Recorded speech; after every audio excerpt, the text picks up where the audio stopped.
Welcome to Blink 155, the only podcast about two lovers fumbling in the dark, new, fresh lovers trying to figure out how to relearn each other's bodies. I just wanted to get that out of the way. Thank you. The way that you just said the word out was so Canadian.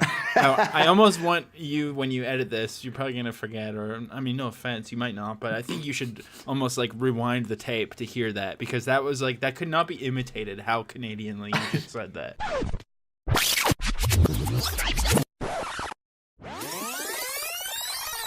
New, fresh lovers trying to figure out how to relearn each other's body.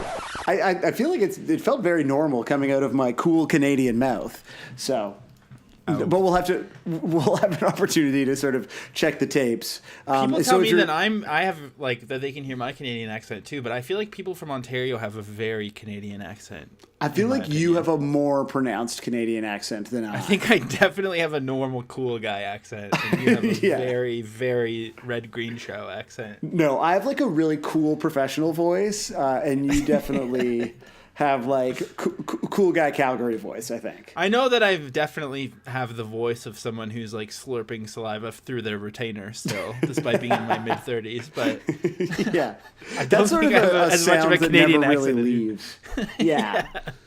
But it's hard to say I've got a dinner in like a Canadian accent. Like, so I think, I'm trying to eliminate it for you very much sake. just did.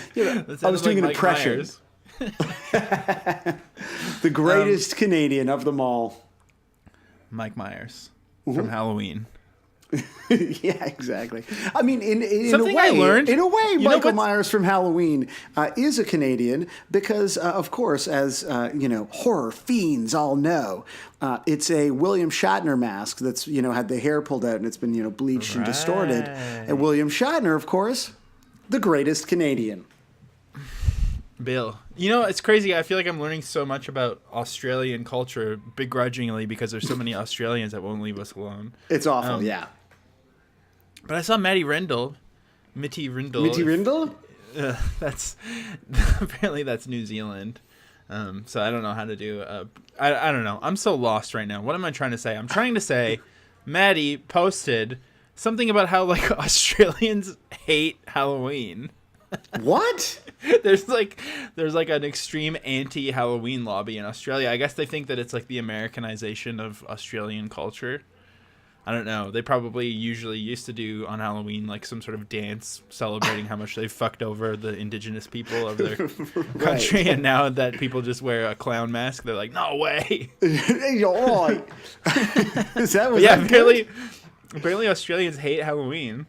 Damn. I mean, like, I knew Australians had a lot of hate because they're also racist, but I think hating Halloween is worse than racism. That's my official position. I think hating Halloween is hating racism because Halloween is clearly one of the more racist holidays. Do you think that this is an attempt for Australia, maybe not to recognize, like, their, like, holy kangaroo dance or whatever, but to, like... atone for their sort of like wider cultural sins of just sort of being the lads of the world.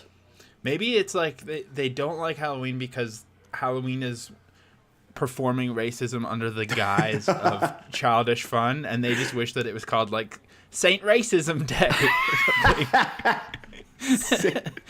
Saint Ray. So, okay, maybe what Australians should consider, if they haven't, some of the Australians who listen to this podcast, is join this anti-Halloween movement. But you got to understand, nature abhors a vacuum, and so you got to fill it with Saint Racism Day. Of course, how many miracles do you have to perform to become a saint? Is it 3? I don't know. That's not my thing. I'm not Catholic, but I do want to talk about miracles actually because there's something we need to talk about. Okay, good. Great. What a natural segue into miracles. Thank you. Yes. So the reason we're fumbling through the dark, all that bullshit that we always say. And also, why would you get mad at us for repeating ourselves? Like, you're the ones who are listening to every episode, you psychos. Yeah, That's like insane. How much new content can you expect us to actually generate from our pea-sized brains? We started a Blink-182 podcast. Like, there's not a lot going on there. And when he says pea size, he means PEE because our brain is the size of pea particles. Yeah, it's quite remarkable, scientifically speaking. So the reason that we're fumbling through the dark is because we both went away. We've both been on hiatus, although no one would notice if we didn't talk about it constantly. So that's what we do. Yeah. But so we the last time we recorded was, I don't know when. I don't remember what day or month it is right now or then. I don't really know where I am or who I am at this point. Yeah. It's actually quite terrifying. But we did a whole bunch of episodes in a row, including the last 2 episodes we released were recorded on the same day. Yes. Now, what we didn't talk about on the pod while we did those 2 episodes was that I was incredibly stressed out while we were doing them. I was having a nightmarish, nail-bitingly intense day. I don't even know if you remember at this point what was going on. I mean, I remember that at one point I was like, we shouldn't record. Like, I was like, this doesn't matter. Like, it's like what we do is not important. And like, maybe like Josiah just like needs some time. Like it was the first time where we had an earnest discussion about like, we're good, man. Like we can, which I think we talked about a bit on the pod, but like that was a very sincere conversation that we had. And for people wondering why we were talking about our dicks when we started that episode, which has been a bit of a mystery, that's why. I'll just say that's why. That's why. I lost my dick. I couldn't find it. No, what actually happened is I did lose something. So, and this is so podcasty of me as well. But here's the rundown. Mm-hmm. I bought a new bed online. Very podcasty. I'm not going to say what one I bought because they're not giving us money. And if they don't pay us, it should be free because I fucking bought a bed in a box like a podcaster, and I have a podcast. Give me some money. Did you buy it with a code from another podcast? No. What the fuck? Who buys a bed without a podcast code in 2019? I definitely used a code, but I think it was like from a bed review website or something. Wow. What are you, fucking grandpa over here? Jesus. Here's what happened. This is going to take a little while, so just shut the fuck up, please. Sorry. So we had, because when we lived in our old place, our bedroom was really small. So we had a bed that had like drawers in it that I had gotten off Kijiji, which is like Craigslist Is it in all of Canada? I don't know. I got it online. I mean, we have it. I feel like Americans have Kijiji. A used drawer bed. However, this used drawer bed had really shitty slats, and I didn't realize, and it completely demolished our mattress to the point where there was springs jutting out everywhere. It was awful. My side of the bed was completely destroyed. So, like, I was like, fuck it. I need to buy a podcast bed. So I bought a podcast bed. I had to buy a new frame. I had to take apart this drawer bed. All of this shit, our old mattress, everything was in our living room. The day that this happened, our elevator in our building broke for a week. And it was so stressful because I'm not strong enough to carry all this shit down the stairs. And I was just like, you know what? Fuck it. I'm going to wait until the elevator works again. So finally, a week later, the elevator works again. I decide I'm just going to do it all in one day. I'm going to take the mattress to this mattress recycling place. And then I'm going to come home. I'm going to load up the bed and take it to the dump. It's all broken to shit before you judge me for taking it to the dump. That's why. However, on our car, this is like such a long story. But I'm riveted. On our car, we have like the keys that, the fob that you can use to unlock the doors. Whoa. Or the trunk, like, the little thing, the little dongle that has all the buttons on it. Yeah. Mine broke off forever ago, of course, because I'm such a walking disaster of a person. So I said to Sarah, you know what? I'll drive you to work. I'm just going to take your keys so that I can unlock the trunk easily while I'm loading all this shit. She's like, okay, sure, that's fine. That's how she talks. She's very nice. So that's a good impression. I mean, like, having met Sarah, like, that's, for people wondering, that's exactly how she sounds. Yeah, we get really confused when we argue because we both sound exactly the same. Yeah. So I take her to work. I take the mattress to the mattress place. It's like some stupid mattress recycling place. And then I take the bed to the dump. Then I come home. I pick up Sarah from work. We go home. We have a whole weekend. We like go out. We went to a hardcore show in a hall, an all ages hardcore show. We went for dinner. We went, I think, to her family. We drove all over the place. And then Monday rolls around and she's like, oh, I need my keys to get into the gym, but I can't find them. And I was like, okay, they're probably just in my other jacket. I'll go find them. the keys were completely gone. The keys were nowhere to be found. And then I realized while I was at the dump, I had my keys and her keys. So I realized that I definitely threw out my wife's keys at the dump with like Jesus probably Christ. $500 worth of like work fobs and expensive keys that are hard to replace right before we're about to go away. So I'm like panicked, tearing the whole house apart, looking everywhere. And I told you like all day that Monday, I looked through every drawer. I called the dump and I was like, I accidentally lost my wife's keys at the dump, and this guy's like, "You're in deep shit, buddy." That's what he said to me at the dump. I'm also picturing it where you're like, there's a lot of guys' wives' keys in this dump. like for sure, half of that guy's Exactly. day is like panic calls from idiot husbands. Exactly. Just like, gotta help me there, bud. And not only that, I drove the wrong way at the dump while I was there, and I accidentally drove like up the trash mountain, and there was like buzzards and vultures looking at me, and I'm like, the did a fucking vulture from a cartoon take the keys? It was like so cartoonish. I feel like it was just like banana peels and vultures. Yeah, this Anyways, is definitely like the Broad City version of having to do a relatively benign sort of know. like task. These things should be so simple. So Yeah. anyways, we only had my keys. I'm panicked. I spend the whole day. I call every fucking business in this whole city. I'm freaked out.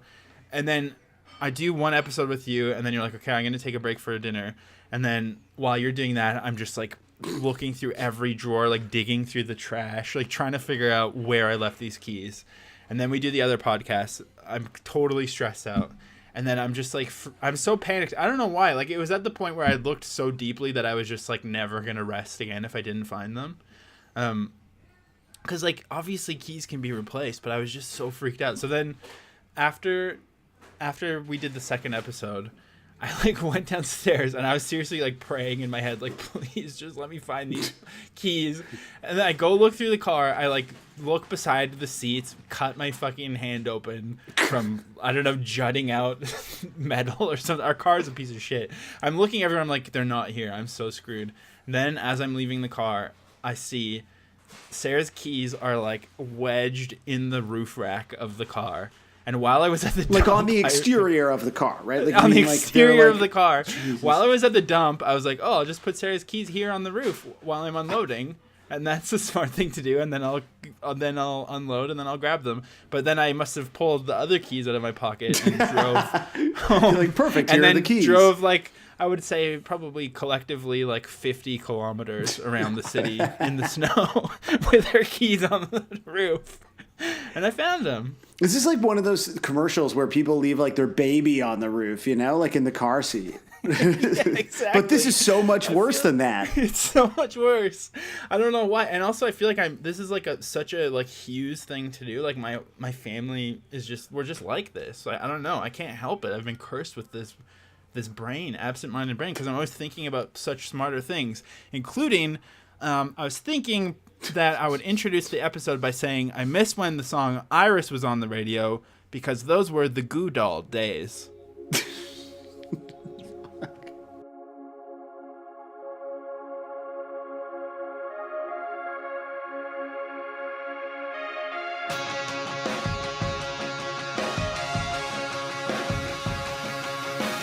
Dude, I'm like so dumb. Like when we were first married, I don't think you have to elaborate on that, man. I think it's fine. Yeah, I guess we could just end it there.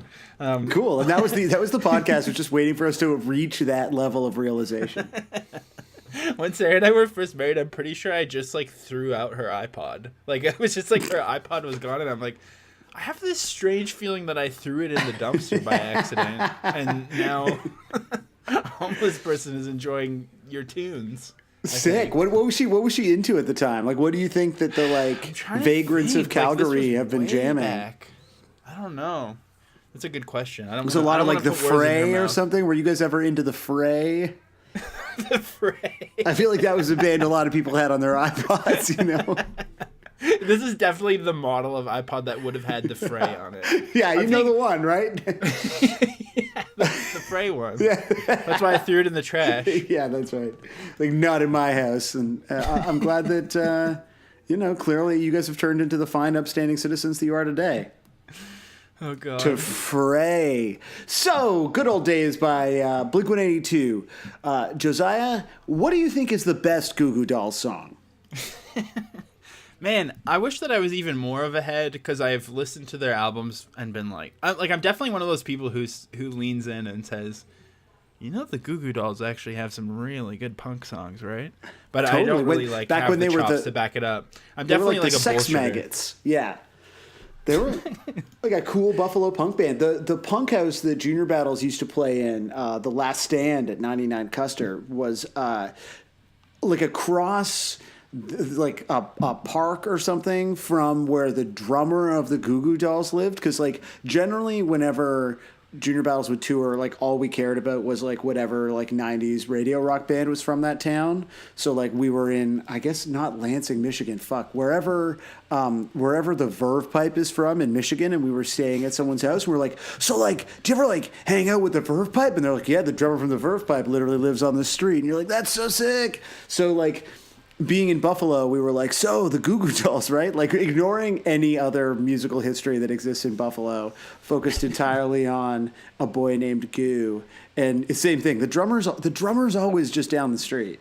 But really, it's the slow jams that are good, dude. I don't even think you need to like pose up and pretend it's the punk songs. Name, No, it's Iris, true. huge, beautiful Iris songs. is so good. What's that other one? Name. And I'll do anything you ever need to be complete. Little pieces of No, the nothing that fall. Slide. slide. Oh, it's so good. Didn't that sound, the way you were singing it kind of sounded like a California Deluxe song, eh? Like, Well, and I'll do anything you ever dream to be complete. Oh, he's cool. They had a cool yeah, vibe. they're good. They're fucking. He is cool. He looks like he's always looked like a Madame Tussauds version of John Bon Jovi to me. yeah, totally. Like one of those things that like definitely goes viral, like the Ronaldo statue or whatever, where you're like, Yeah. it's like close, but like what? Oh, maybe that person was just doing it from memory. It looks like someone molded John Bon Jovi from memory. So Good Old Days by Blink-182. I'm just going to scroll back to the point before we started recording. We both listened to the song. And you sent me one message, which was "Good Lord," which and I responded, "Damn, dude." So I have So that was both of us talking about how much we loved it. I think. I think so. I was like, damn, dude, like really, like, like really AAVE. yeah. I was definitely doing digital blackface when I wrote that. And I was just praying, actually. So Yeah, it was really. Yeah, congrats. I mean, I've decided to really like lean into my like origins as a YouTuber, which is basically that like you definitely were racist for at least 3 years, 5 years ago. I think you should fuck a cat, to be honest. I'm like, I've been thinking about it. I've been like looking at cats just here and there in the neighborhood, thinking like, damn, this tabby looks like a snack. Okay, yeah, Good Old Days. Imagine I become one of those people who just like tries to hedge their opinions so hard because they think that one day they're gonna work with all these people. Good Old Days. Let me just say, it's not for me.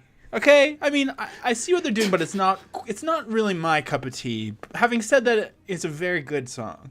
You know, I think it's an adventurous take on the classic Blink sound, and I can see what they were going for. I feel the same as you. Personally, it doesn't connect with me, but I think generally it's not a style of music that I listen to. But I think if I was more invested in, say, bands like The Killers, this song would have really resonated with me. Ultimately, I can see why they left it off the album. However, I think part of what's so exciting about California Deluxe is the way that we get a window into Blink's process and understand the different choices that Truthfully, ultimately led them to the completed album. I think the song drinks liquid turds. Yeah, it's like it's so fucking bad, like so bad, and I'm always surprised when we do these California Deluxe songs that I've ignored. Like I think because you listen to it and you're like, okay, it's not for me. Like that was just sort of my reaction to it, but then you don't think about it. But when you like put on this record to think about it, like when you put this on to be like, okay, I'm gonna look at the lyrics while I listen to it and like kind of try to actually understand what they were doing, it's fucking abysmal. And the fact that this song doesn't have any co-writers on it, obviously besides Feldy, is like even more astonishing. Where like at least a song really like hoping Bottom for of the that, too. Ocean, like I think Yeah. about that song, which like we shout on a lot, but I actually do think that by talking about it, we sort of like found some of the interesting ideas. And then you also compared it to other things that like Simon Wilcox, who was actually in that episode quite problematically, like when you compare it to other songs she's written, you're able to be like, okay, I can see where this fits into a larger kind of like idea of what these people are expressing. And like Right. this song is just like none of those things. It's literally just Blink trying to write a killer song. I know, except I mean that is verbatim what they said they're trying to do. Did you see that already? Yeah, There's in this the thing in Krang. yeah, What a please. cool name for a magazine. Krang. It's because they write about music that you just want to krang up on your stereo. Oh, Jesus I Christ. really should not I have was a thinking podcast. music you really want to crang it to. Krang. Is it supposed to be like hitting a chord on a guitar? Krang. That everyone knows that that's the classic. Is that an onomatopoeia? Is that what that is? That word? Oh, Like a sound word, like splat or sploosh. is it? I thought it was. Yeah, maybe you're right. Yeah, it is onomatopoeia. Sick. Look at us. A very Don Martin sort of thing for the Mad Magazine heads. Yeah. Hell yeah. Here's the sign that. Okay, here's this quote from Krang. Krang. Opens with two. I'm gonna say it opens with 6 words that are always the tell of a fucking bad idea that they shouldn't have done. Okay, hold on. We wanted. Okay, hold on. Going back word to wanted our is in roots. Sick. Fuck. Something like that. Here are the 6 words that are always associated with a bad Blink-182 song. Travis wanted to write a song. If he has an idea, don't do it. Just don't do it. That's. I think that's a good rule. Like, unless he wants to add like, you know, more Machine Gun Kelly to a song or something, which is kind of where I think the new record is probably going. Then maybe I'm curious. Machine Gun Kelly and blast beats. Yeah. That's the other problem is like Matt Skiba's also trying to insert his like I'm a real punk guy energy into it, and that makes it even worse. Like, Yeah. you can't do that. No, there's this song, like, has a couple of like decent hooks in it, but yeah, mostly it feels like it's you don't let Travis drive the So boat here, or the train here's the or full whatever quote. the fuck. Travis wanted to write a song with a kind of dance hybrid chorus. We were thinking about the keyboard rock of the early 2000s, like the Killers, something upbeat and a little dancier. It was a lot of fun to do. I don't even think that they sound like they're having fun. Like, does this sound like a band who's just like really enjoying themselves to you? No, and it's something that ever since I first heard it has been weighing on me, but I can't figure out like how to put it into words. But something about the delivery of the chorus is like such a blunt object. It's like like it's so like just. It sounds like cavemen trying to bash their way through a Killer song. But it's interesting because I do think that if you like are a dummy listening to the Killers, like maybe that's what those choruses sound like. Like think about like what's like do, do, do, do, do, do, do, do, do, do. like Brendan Flowers is quite ironically named. He should be called Brandon Hammers. Oh god. Or like what's like a firmer out like piece of flora like Brandon strong old tree. Oh boy. Should I stop? Should we? I think go? the problem is that you stepped into my shoes for too long. And now you've Yeah, had a that's taste true. of the- I don't know You've where had my a taste shoes of even what are it feels anymore. like to have the freedom to say the stupidest things to possibly exist in a human brain, and to receive some form of acknowledgement for it, and then there's no turning back from that. I definitely, before we started recording, was taking a little pee, just making sure I was like all empty and ready to receive the pod. And I thought like, man, maybe I'm going to try to like do a Josiah intro, like really sort of steal his thunder. And like while I was sitting there streaming both in consciousness Sorry, you and were in body. do you sit to pee? That's No. a pretty cool Sorry. revelation Well, that you've just given us. listen, while I was standing there like a fucking. Hey, everyone, someone start the account Sam Sits to Pee, please. Honestly, nothing wrong with that. I think it's. No, it's there's good. nothing wrong with that, so I don't know why you're hedging so much and You're right. turning back on that. Okay, well, I don't know why you need to make a Twitter account about something so perfectly normal. So I'm peeing in the way that I choose to pee, in which I am comfortable personally, and Laying flat on like, planking over the toilet. literally doing I'm tub girling into my own mouth, and and I'm thinking, what if there's something I could do here, like Goo Goo Dolls, or like Goo Goo Dolls note to joke to be made here, and I thought, nah, I couldn't pull that off. So I am trying more and more. Did you seriously think of the Goo Goo Dolls? For two, because it's the most like goo when you try to break up the word, because I've realized that's like your approach is just to sort of like try to break up the letters in a different way. Yeah. And so the first It's really word simple. you get, It's a child's game. it is, and so like I can play your baby bananagrams, Josiah. so I did think of goo, but I never got as far as doll. I already forget what I said. Yeah, who fucking Oh, cares? Goo Doll Days. Yeah. Goo Doll Days. Good. So we're still doing the intro. It's been, what, an hour and a half into Now- the pod? Yeah, I'm gonna play all the times that I sounded super Canadian. It's gonna be sick. So, and now we're here. So, like, this is to me again shades of someone thinking that it's easier to do like a kind of pop thing. Like, obviously, not that Blink are not good at writing pop songs, but like maybe not anymore. And like, I think the Killers are so like seemingly effortless in their ability to write these like anthemic, kind of gargantuan arena rock kind of dance songs that you're like, fuck, if we just do like kind of a Blink song, but Travis does the like beat, it'll be a Killer song. What's that beat called? I'm sure someone knows. Whatever that beat is called, I will say this. I have a soft spot for U2. I've always loved the Killers, and I obviously had my white belt like dance punk phase, but I've always kind of hated that drum beat. And I don't think it's ever good. And maybe it's also because like when I was growing up going to church, there would always be like one worship song where they would try to incorporate that beat. And it's like so humiliating. Just really like groove it up. Yeah, but what is that beat called? Is it just called like a disco beat, maybe? I feel like it's just like a disco beat with 16th notes, and I'm sure there's maybe a proper name for it. But the fact is, all you're doing is taking just like the kind of like rudimentary dance feel of a disco beat and just adding like hi-hat flair around it to make it not seem like a pedestrian disco song, when that's like really all it is. Yeah. No disrespect to disco, but like. It's I guess like Blink did this fancy on boy disco. Always. The other thing is they already perfected this on Always, so why do it again? I don't know, man. There's a lot of questions like that emerge with California Deluxe. And this is the sort of shit, like listening to this song, like one of the things that happened when you were away that maybe some people felt was inadequately acknowledged by us because, we had recorded all the episodes 6 months ago, was the fact that Blink have at least indicated that the album is like going to be out this summer in June, supposedly.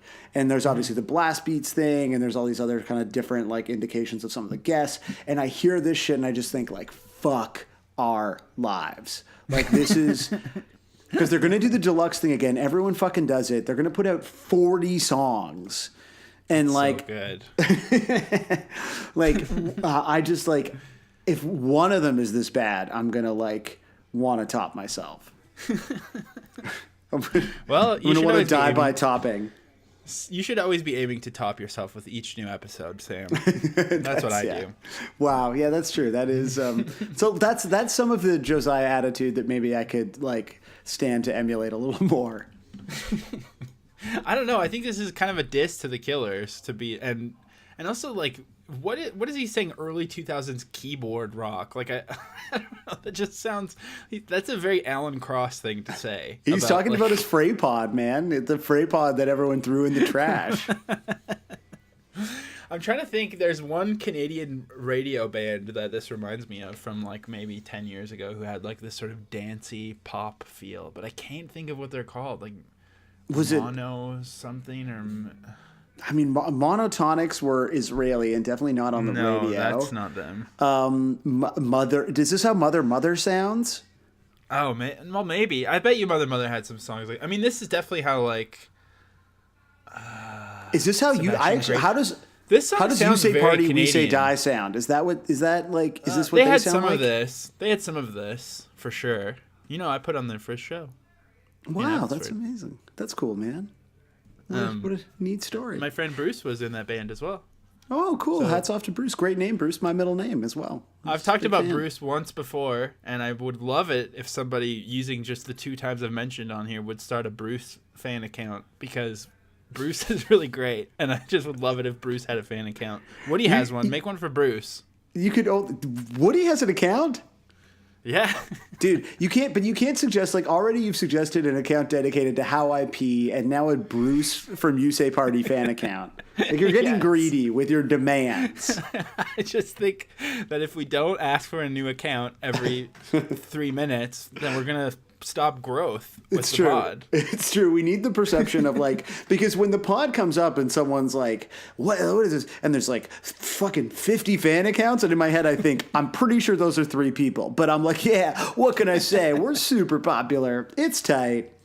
You know what this song sounds like is what I imagine. There's a band that I've never heard, but I imagine it sounds like this, which is with like Hawksley Workman and the Hot Hot Heat guy and like some other washed up, like probably Buck 65 is in it or something. Yo, It's just, that's like, rude. That's the rude about Buck dregs- 65. But the dregs of Canadiana from 2008. You know what I'm talking about? It's called like Workers or something. what? No, I have no idea. Hawksley Workman had. This sounds like Hawksley Workman. It does sound like Hawksley Workman, but to be honest, here's the thing about Hawksley Workman. He rocks. Here we go. Here we go. Striptease is good. Warhol's Portrait of Gretzky is great. That's a great Hawksley Workman song. And that's about the band- only Hawksley oh, Workman songs I know. Their band is called Mounties, and it also is with Ryan Dahl from Limb Lifter. Damn. What about what is it with every old Canadian? I'm so glad that we're doing this. Every like old Canadian rocker forming a supergroup. Like there's the Trans Canadian Highwaymen. Is that? And that's Chris Murphy from Sloan, Mo Bird from The Pursuit of Happiness, the guy from The Odds, and Stephen Page, who's the member of the Bare Naked Ladies who was kicked out for doing cocaine. Oh yeah, that guy's cool. He's cool as shit, man. The rest of them are making I like don't know. baby albums, and It's he's just fucking doing rails with young people getting arrested. So I'm currently fidgeting with some masking tape that I found. It's really good. Fuck, man. Really good. Yeah. So, anyways, this song Well, sounds very Canadian, Yeah, and I also there's- think that when it first comes in, I actually kind of like it almost. I'm like, ooh, this is a new flavor. This sounds okay. There's like some weird like vibey organ in the background, and like it's building to something, and maybe it won't turn into a skinny punk tie fedora anthem, but then it just goes full fedora anthem, and you're just Yeah. like walking down the aisles of Winners buying fedoras, and that's what it sounds like. It should definitely be used in a like winners. We've got hats ad. It's interesting because you suggested this song as like a nice kind of soft landing for us back into like communicating with each other. After like mostly just like occasionally like sending each other like claps for our Instagram stories or whatever. So I started listening to it and you were like this awful Cali Deluxe song. So okay, fine. So I started listening to it and I was like, wait, oh no, am I gonna like this song? Like the keyboards are like too loud and big and up front, but it's like not an unpromising introduction to the song. And then the verse is like bad, but then you're like, well, let's see, where they really take it when they want to actually sing about those good old days. And it just like drops in such a like, just like lazy, objectionable way in the chorus that like defeats any kind of like potential promise that existed like in the first 2 seconds maybe of the song. Yeah, I know. And sorry, I'm looking up some other Canadian dance bands. Does it sound like Dragonette to you? I don't think they're even really a full-on dance band. I don't think I'm going to be able to find them. Yeah, 'cause, honestly, like, the fact that they sound like mono and they were a I 10-year-old think it was dance. called like Melody Graham or something, or like Oh, Fantogram's a real band, right? No, yeah, I mean they're not good, but Yeah. they're not even Canadian. They are in roadies, which is good. Okay. Oh, let me cool. check ontheaside.com. They have a thing. Oh, about, yeah, they might have it. In the interim, I would like to ask our international listeners if Prozac was ever a Canadian band that like broke through. Of course, if you're not familiar, Prozac was an animated sort of like super like hyper pop group that ultimately was revealed to be two members of Canadian R&B kings, literally, the Philosopher Kings. And they had like all their songs had like ICQ sound effects in them. They're like legitimately insanely sick, like in the same vein as Aqua, like kind of like self-aware, just like over the top bubblegum pop. But I have a feeling that they may have not crossed the border because there's something like deeply corny and Canadian about them. So, but also brilliant, yeah. I think. They're so good. They're I can't so find it good. right now. I'll find this at some point. Who gives a fuck? Okay, so let's talk about you're playing with masking tape, and that makes me think of kind of like home repairs. And so, for example, if your TV was just showing you static, you might have to get around the back of that TV, adjust the bunny ears.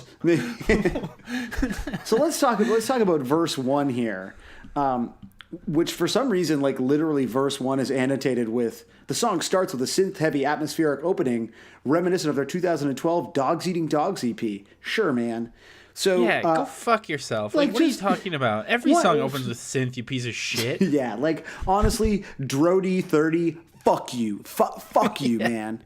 Fucked up. It's a fucked up thing to say. Hanging out at the aquarium with your girlfriend, unless you happen to be the girl and the guy, and we're just gendering your comment. Either way, shut the fuck up. Don't speak to me like this, idiot. Yeah, I want to point out that Josiah is referring to Drody 30's Avi, which is a man and a woman hanging out at an aquarium. Because even I was like, what the fuck are you talking about, dude? And we haven't even mentioned that we're on Genius.com. No. The website that is making art better, one annotation at a time. And I got to say, like, obviously one of the things about Genius is, of course, you and I are allowed access to it because of our insanely smart brains. But I don't know if every listener has, that's why we read it out loud, because you probably don't get... They've basically handed us the keys. Yeah, you're technically not supposed to know what's on this website unless you are like us, an actual certified Mensa. genius. And Yeah. so Mark Hoppus opens this song with a wry little line saying, "Don't want to hear static on the TV screen. Don't want to live a life of cell phone memories." So he's coming for you and your smartphones, coming for you influencers.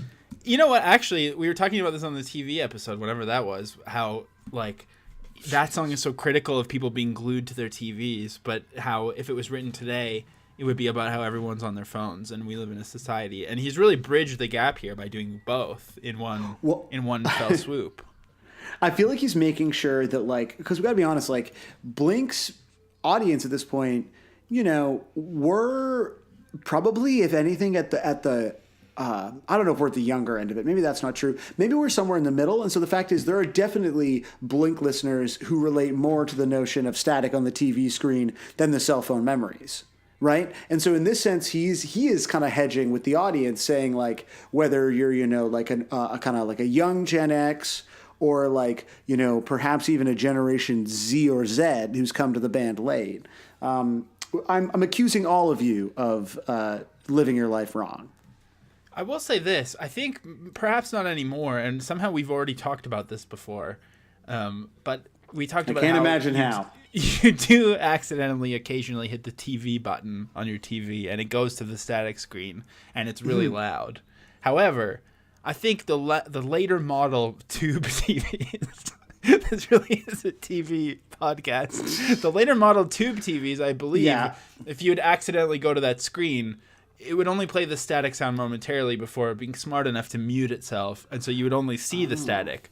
So really, he is saying something perhaps about either a very old model or a very new model of TV, because the sort of prime era of tube TV that we would associate with our childhood would mute itself, so you would never hear the static save for a brief second before it cut in. Well, maybe maybe we're actually interpreting the song wrong. So he says, don't want to hear the static on the TV screen. Don't want to live a life of cell phone memories. Now, like you and I both, on a superficial first reading, interpreted that as being, critical of maybe consuming too much television or living sort of through your phone, through, say, like Instagram, right? However, Yeah. I think there's another way to read this, which is, okay, you're right. Like you've tapped into this clue, which is, he's not saying that it's wrong to watch television. He's saying, get a new fucking TV. Go to Best Buy. You know, they got deals on all the time. You'd be amazed Exactly. how far your dollar will stretch for you at Best Buy. And I got an even better read than that. No offense, but I think I've really tapped it in here. wait, can I finish my read of the second line as well, and then you can kind of. Okay, sorry. Because I think it ties into both. Too excited. No, it's fine, but just like get out of the fucking way, man. So he's saying, don't want to live a life of cell phone memories. When was the last time you called it a cell? They're not cell phones anymore. They're smartphones. A cell phone is like your old Nokia flip phone. And so again, what he's saying is like upgrade, like. If you sign on like a 3-year plan, they basically give you the phone for free, and you get all kinds of useful apps. You'll find that it really enriches your life. And so he's saying, get a new TV, get a new phone, come join me in the beautiful future here at Best Buy. Here's what I think. I think that's a good read. Thanks. I like that it's truly a Best Buy ad at this point.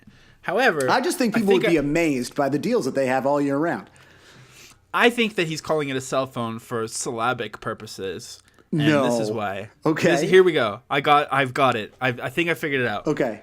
Don't want to hear the static on the TV screen. Don't want to live a life of cell phone memories. Okay, so why would there be static on your TV? Oh, I know why. Because you don't have cable anymore. Because you're a cord cutter. Okay. Why yeah. are all of your TV memories coming through your phone or your other smart device? Because you're a cord cutter. Because you're watching it through Hulu, or you're watching it through Crave, or you're watching it through one of the myriad apps that, yes, we appreciate. However, what he's saying is, you gotta still keep cable because you want to watch TV live. You're gonna turn on. You bought a TV. You're gonna turn it on and see static. No, you need a cable box. You need cable. Otherwise, you're just gonna be watching it through your cell phone. That's interesting. And, if we consider that a lot of these songs, based on interviews and sort of clues that the band has left for us, a little sort of breadcrumb trail, this song could have been generated years ago, like the basic kind of lyrical ideas. And who had a show on cable but Mark Hoppus?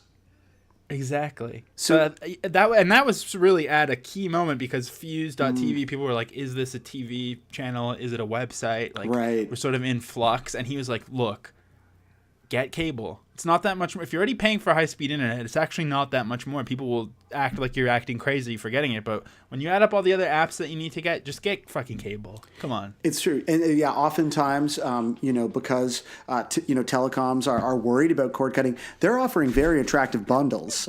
So, you'd be amazed. Give your cable provider a call. And, do a little bit of wheeling and dealing. But I think most consumers would be quite surprised. Ask for the loyalty line. Yeah. Don't just talk to the lower rung person. No. Be like, don't be afraid to sort of stomp your feet a little bit and ask for the loyalty line, and they'll find a deal for you.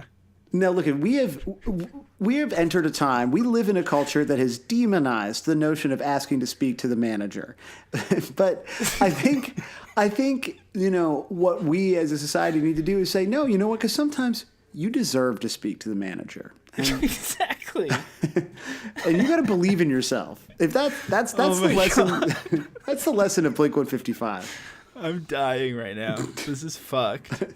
Okay, let's pretend none of that just happened. Yeah, that's for the best. Yeah. About, assuming he is saying everybody's on their phones, that favorite topic of every smart person in the world. Oh yeah. We've never really talked about my favorite punk landlord of all time, Waves. Yeah, we ignored this, eh? I think this happened last time I was away. The punk landlord thing. That's a whole thing. Maybe we'll do a exclusive about it one day. But the punk landlord thing was amazing. But then while I was away, Instagram went down, which is not a good thing to happen when you're on vacation, because what's even the fucking point of being on vacation if you can't do posts? Yeah. So that was a whole thing. But then, I've always thought Waves to be, a pretty funny and ironic guy. Sometimes. Yeah, this was always so then... he did this tweet about Instagram being down, and it was literally like a topic in the car on our road trip for like multiple hours of like trying to figure out if this was sincere or not. I don't know. So on the day that Instagram went down, March 13th, 2019, 1319, never forget. What if Instagram never came back and everyone was forced to actually interact with each other? One word, each other. Damn, like, dude, that's fucking deep. That's fucking that. Where does he think of that? That seems like a we live in a society style joke, maybe. Yeah, but I don't know. It just got me thinking a lot about like this is saying that as a joke is at the point of being Borat voice like played out, but then also saying it sincerely is like so cringy, and it's also a favorite subject for like extreme scare quotes punks to talk about. So oh yeah, totally. Although I do really like the top replies. What if we collectivized housing and you were forced to stop charging your tenants rent so they could focus on interacting with each other? That's great. That's very funny. A fucking cool punk landlord. Yeah, like the sort of like scare quote punk obsession with like we're all on our phones is I don't know. Do we have anything new to even say about it? It's just like it's dumb. Phones are fucking sick. Going on your phone is so good. It rules. Yeah. I love when you're not able to use your phone for a while and then you do get to use your phone. It's like yeah, you've like saved up 15 minutes of phone stuff. Yeah, totally. What's the first app you open? Like if you haven't been able to be on your phone for like if you're driving and you can't look at your phone. Oh, well, I usually look at it while you're driving, to be honest. Okay. So there's like red lights and shit. You can do it. Yeah, it's not even... Dude, I don't type anything. And also, they only ever say no texting and driving, which is like, I'm not texting. Even if I was communicating with someone, it would be with iMessage or GChat. So I'm not... First of all, there are no texts being sent whatsoever. Right. It's fine. No, that's true. They really need to update all of their distracted driving messaging. I think they've clarified what they don't want us to do, and I abide by that. Okay, well, that's good. Yeah. How many, like, it's only just occurred to me that, like, I'm offended when you're, like, tweeting from the pod account while we're recording. But the idea that, like, you're also doing the pod while zipping around Calgary, I think should be a huge concern to the citizens of Calgary who at least listen to this podcast and have to share the road with you. Oh, man. Fuck them. But what's your first... want this content? It's Twitter. It's always Twitter. Yeah, actually, sometimes I forget to... You know how people... I think you've said before, sometimes you'll forget to eat. That's never happened to me, but I do sometimes forget to open Instagram for a few hours. Instagram's... Like, I like it, but it's definitely not top of mind. I feel like sometimes I worry that, like, I'm developing a Pavlovian connection between, like, Twitter and my dick, because I cannot even, like, pee. Like, if I get up to pee, like, while we're recording the pod, like, I will look at Twitter for the 30 fucking seconds that I'm peeing. Like, it's just my brain needs to be entertained. Oh, yeah, of course. Like, I can't just like look ahead or admire my dick or like do something normal. Well, yeah, obviously. I mean, I've took pride in showing up to work and someone saying, "Why is everyone talking about a guy coming on his cat today?" And I was like, "Oh, let me walk you through every step of what happened last night because I watched it unfold in real time. I'd be happy to oblige." It's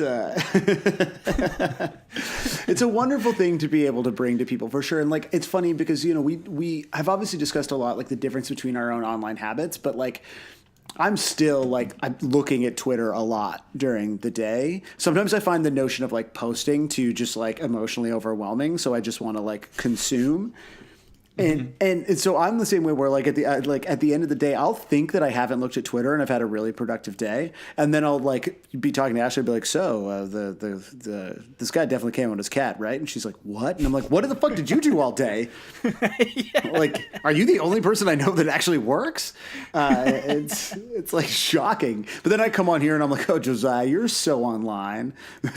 Meanwhile, I have like a very serious opinion about Shane Dawson and his cat. And keep in mind, I'm also maintaining about 12 chats while I'm doing all this. Yeah, it's really quite impressive. That's I think that's like where I think your skill. So we've discussed literally 2 lines of the song. It's incredible. Well, the rest of the song is like I have nothing to say about the rest of this. I really just wanted to talk about the cell phone memories. Yeah, I guess I was just gonna say that I feel like the word bartered does not belong in the chorus of a pop punk song. But that's like, you're talking to like Captain Commiserating here. Go through hell, the battles we've bartered. We stood as one, the young and forgotten. Yeah. Like, you can't rhyme bartered with forgotten. There's got to be a better word than bartered. You know what's funny though? Now that like the aquarium like king and queen have put dogs eating dogs into my head, like all I'm hearing, and it has this, it sort of has not the exact same disco beat, but I'm just hearing like When I Was Young or whatever, like go through the hell, the battles we bartered, we stood as one, the young and forgotten, and like Yeah, that's true. I mean, this song is obviously about Tom. yeah, oh, Without yeah, a question. yeah, clearly. Like, Save yourself. We're always saying we're not the same. We're 2 in a million. Yeah. Come on. yeah. Come on. But wait, do you think that this is one of those things where like Mark told Travis it was about the two of them? Like, because Travis was like, we should write like a Killers type song about like what good friends we are, Mark. And Mark was like, sure. But actually it's like a love song for his ex. Maybe he said we should make a killer song. And Mark misinterpreted it. He's like, "Why? You want to make a shitty killer song? Okay, let's do that." He's like, "No, I said a killer song." The real like shitty Who's on First of the Blink-182 discography. Yo, you got to click the annotation on the line. Sometimes we both fly too close to the sun because this, of course, in these songs there's like, oh yeah, they'll annotate the line. Oh, these are the good old days with like some shit like, oh, that's a reference to how the old days were good. Or but then you click. Sometimes we both fly too close to the sun, and I'm gonna let you read this one. So this is I just want to say I totally knew this already. So Me too. Yeah. yeah. So For the people who didn't though. right, yeah, for people who can't access Genius.com, this is a reference to the Greek myth of Daedalus and Icarus. It tells the story of Icarus' son and Daedalus' father, who wanted to escape from Crete.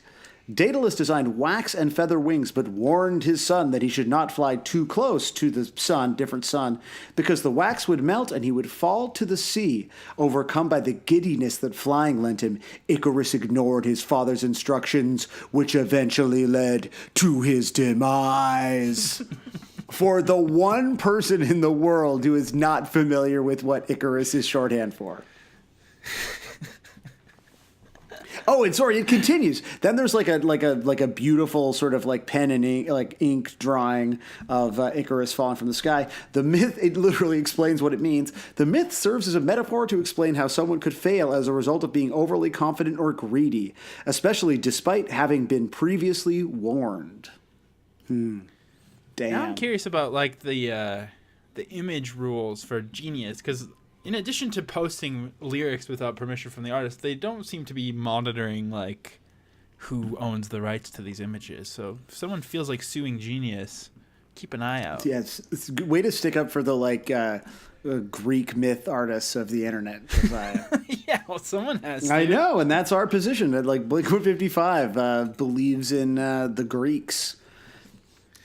So, But I do pointed love out that. something- I love that. I love that deeply. That is very good. It's so good. Like, I love just that occasionally you read something that's actually not really very smart at all, but because we are dealing in such a stupid topic all the time, seeing something just that is annotated even, you're like, wow. Wow, such depth, such textual depth to this work.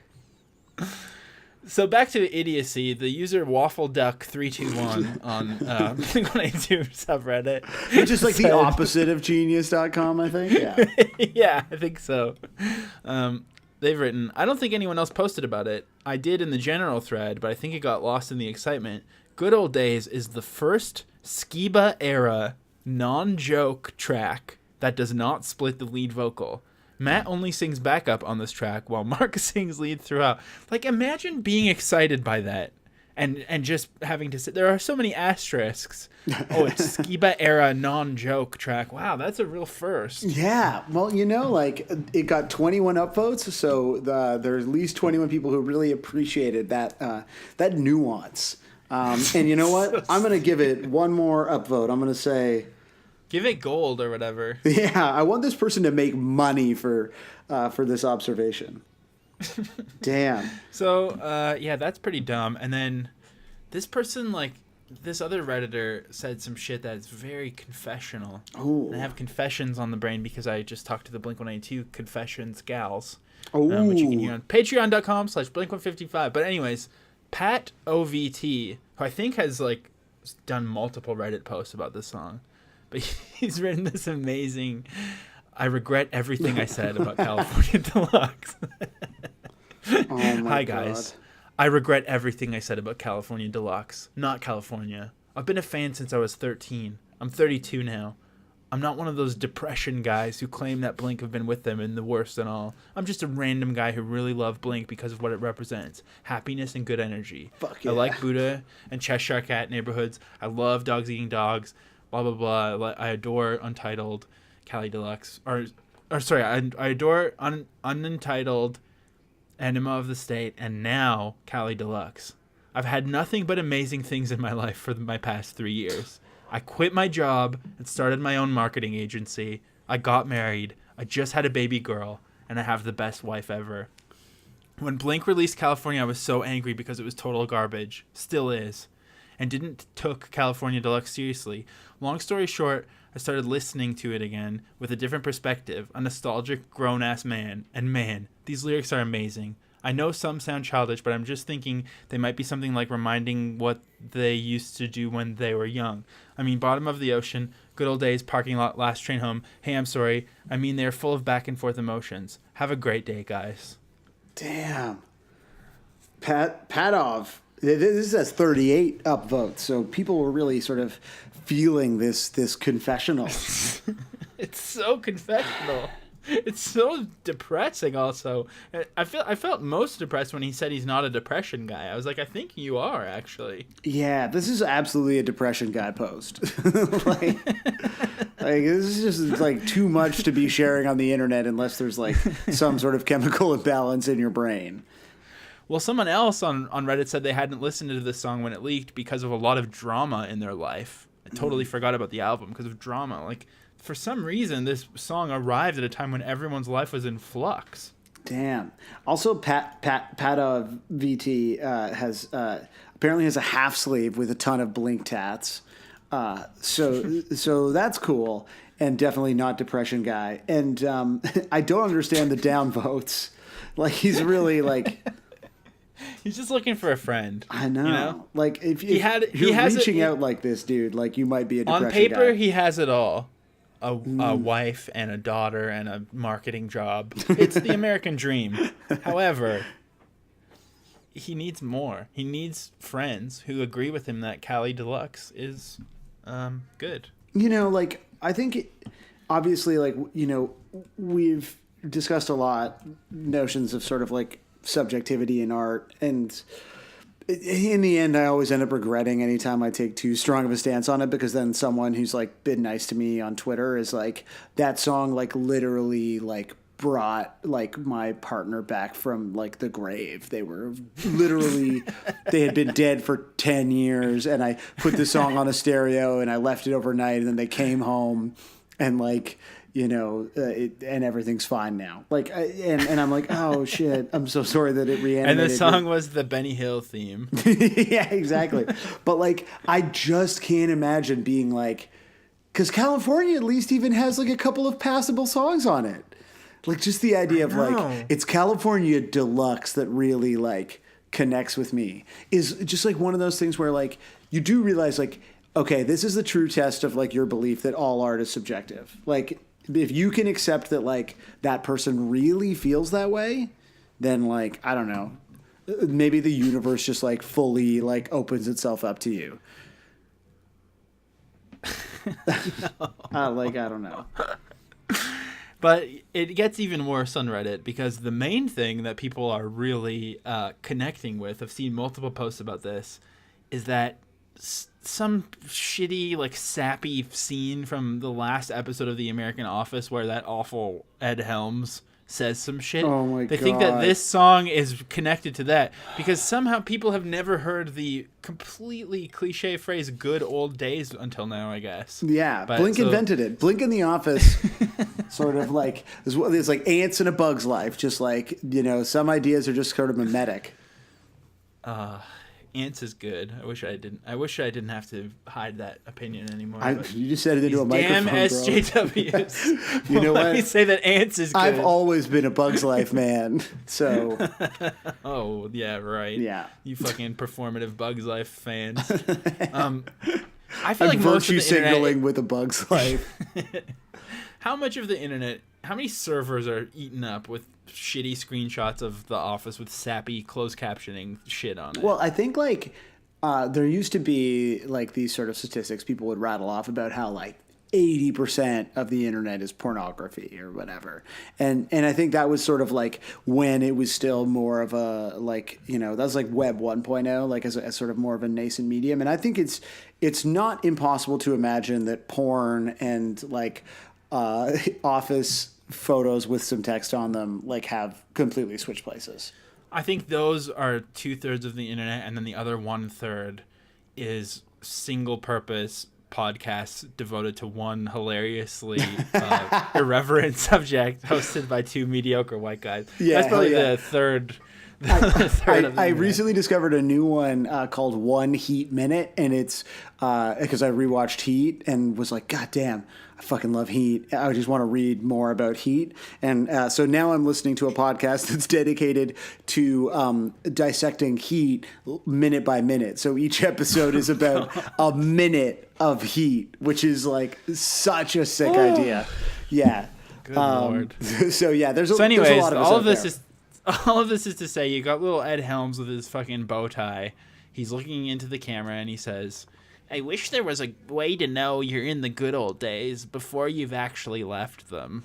Damn. And so people on Reddit have said, "Boy, when Andy says that, Blink-182 did it. These are the good old days. These are the good old days." Which makes me realize too that it is, I guess, were they trying to be clever when they said "good old days" in the present tense? Is that the gist? Oh, They're right. not saying they were the good old days. Oh, I don't know. I feel like it's just more that they kind of like fucked up the kind of like how you normally conjugate that sentence. I cannot possibly give them that much credit because mostly it's all in past tense, right? Like, oh no, we go through hell. Actually, the tenses of this are fucking messed up. Okay, so chorus is save yourself. We're always staying. We're not the same. We're 2 in a million. Oh, these are the good old days. These are the good old days. Go through hell. So that's like active tense, right? Or whatever. The Yeah, I battles guess. we bartered. That's past tense. We stood as one. The young and forgotten. That's past tense. Martyred. You got to rhyme bartered with martyred, you guys. Yeah.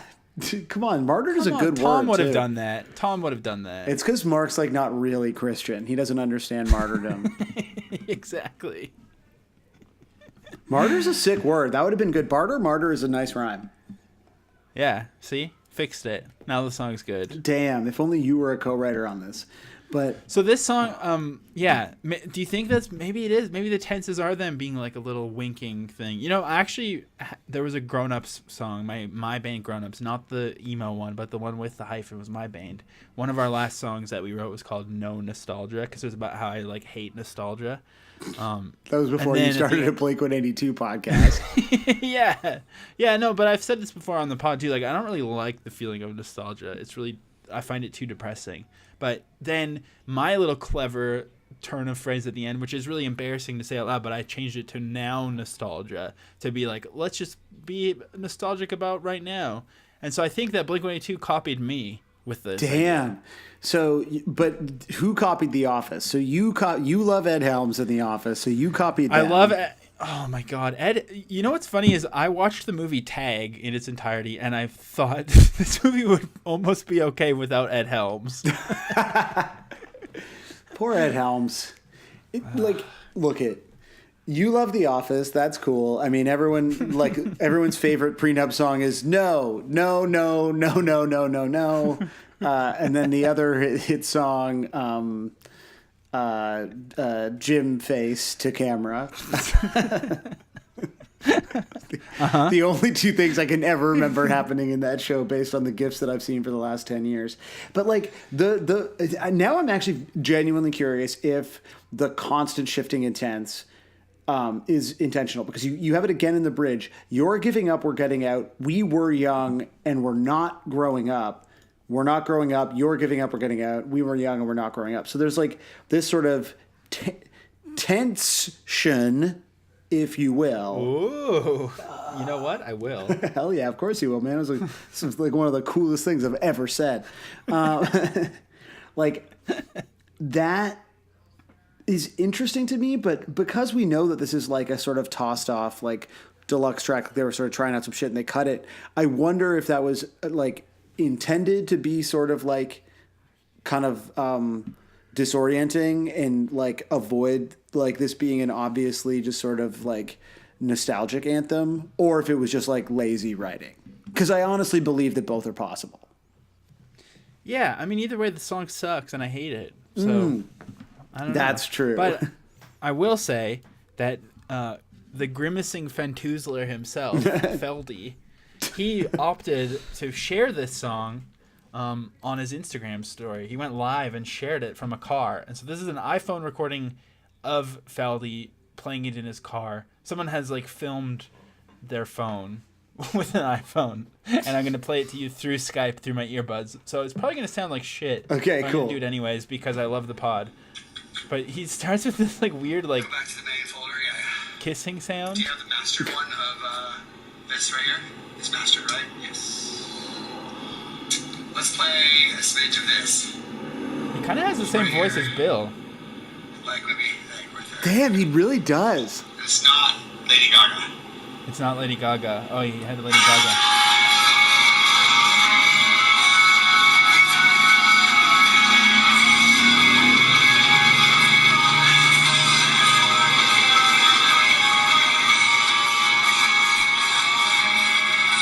He does his evil, toothy.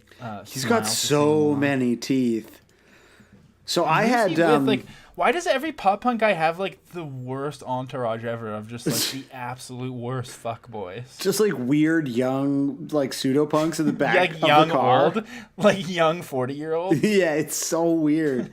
Dude, like no joke, and we could talk about this off pod, but I had a lunch with someone who was talking about a band, and they were like, so then I called up my friend Feldy, because I was like, I bet Feldy knows these dudes, and then he told me all about them. But I was like, thanks, Feldy. I was like, sorry, are you talking about John Feldman? And he was like, yeah. He's like the pop punk guy. I was like, yeah, man, I know John Feldman. And then I was like, this man is my ticket to John Feldman. So like, Oh shit! You could be one of these weird ageless smooth boys. Dude, in his convertible. I'm ready to get smooth for Feldy. I think he might talk at the end of this. How's that? It's good? Good. Alright, we'll see you guys back in an hour. Sorry, Stryker. Okay, sorry, Stryker. The weird young old boy looked very uncomfortable when he said, "How was that?" And the guy's like, "Good," but he gave like a side eye. It was very, very creepy. Shit, but there's two young olds in the car. Like, who are they? Yeah, I don't know. They're probably like, what do you think they do? I don't know. Do you think if we like moved to Los Angeles and just sort of like hung out enough and got smooth, like we could be? I think if you got smooth and just like powdered over, if I powdered over the crow's feet on my eyes, just sort of like smoothed up in general, just apply a lot of foundation every morning, we could probably live in like, what's the modern version of a Vine house? Like a TikTok house? Yeah. Are there like full on TikTok complexes? Like what's Only one way to find out. Damn, let's do it, man. Let's make the move. I mean, we got to go back to the beach, so like we're already going to be down there anyway. Oh God, I know. Yeah, so the last thing before we move along is, I don't know if I should even play it, but somebody pointed out that this is basically the same like format of a song as The Story of Us by Taylor Swift. But every time we play like actual expensive major label music, it gets We get deleted kicked from off every of Spotify. And yeah. yeah, and then it's like fucking, we become the customer service account. Maybe on Twitter, everyone's like, where did the pod go? I don't know, fucking Google it. Like, it's everywhere. Yeah, it's you very literally can't easy. escape the pod. I wish I could. Maybe you can play it, but we can like do like watermarks over top of it so that Content ID doesn't get it. We'll just be like, Okay. Blink155podcast.com. You know? Maybe yeah. Hang on. Maybe there's like a. Is there like a soundboard that I can do? Yeah. On here? Yeah, you should definitely just like play reggae sirens over top of it. Perfect. I think if we had a soundboard, this podcast would be like I don't want to Terrible. exaggerate, but it would be twice as good. Like it would be so sick. Well, let's find out. So here's someone is saying on Reddit, Justin Gittleman Music said this a year ago. Good Old Days equals The Story of Us by Taylor Swift. Sorry, guys. And then everyone just talks about how they don't like her anymore because she's too poppy. And all these like 35-year-old guys having opinions on Taylor Swift. Okay. Blink155podcast.com. Oh no. Is this some ska?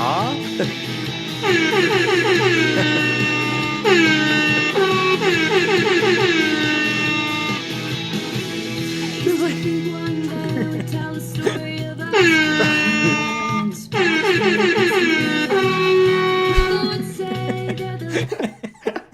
yeah, it sounds the exact same. You know what was making it a lot worse was this pop-up kept appearing saying we can see that you're using an ad blocker, but I couldn't turn it off. It was too much going on to turn it off, so I had to like keep Xing out of the ad blocker to hit it again. It's really good. That's sick. Yeah, that was. Oh god. That was so good. Cool. So yeah, definitely. Yeah, I can see that they were ripping off T Swift for sure. Yeah, for sure. With those, oh man, that reminds me of when I had the one time I had a pop punk DJ night in Calgary. It was the same time that I had gotten the Trapaholics mixtape app on my phone, so I was like playing the Decline from my phone and just being like Trapaholics or whatever. to a very empty Tubby Dog. No one was really there at all, and the people who were there were out of obligation, so it was really bad. That sounds appropriate. Like I'm glad to have that sort of image and memory embedded in my It's mind. a metaphor for my entire life. I thought we could check out Just this. alone in the Tubby Dog. Yeah, exactly. I thought we could just check out this homemade music video. Sick. This is by Rodrigo Quintero from 2017, but like, I don't know, it's kind of cute. Oh, it's just like The song him and his lends itself friends. to UGC. Yeah, Oh, they're at this the is fair. so sweet. They're at the fair. They're driving around.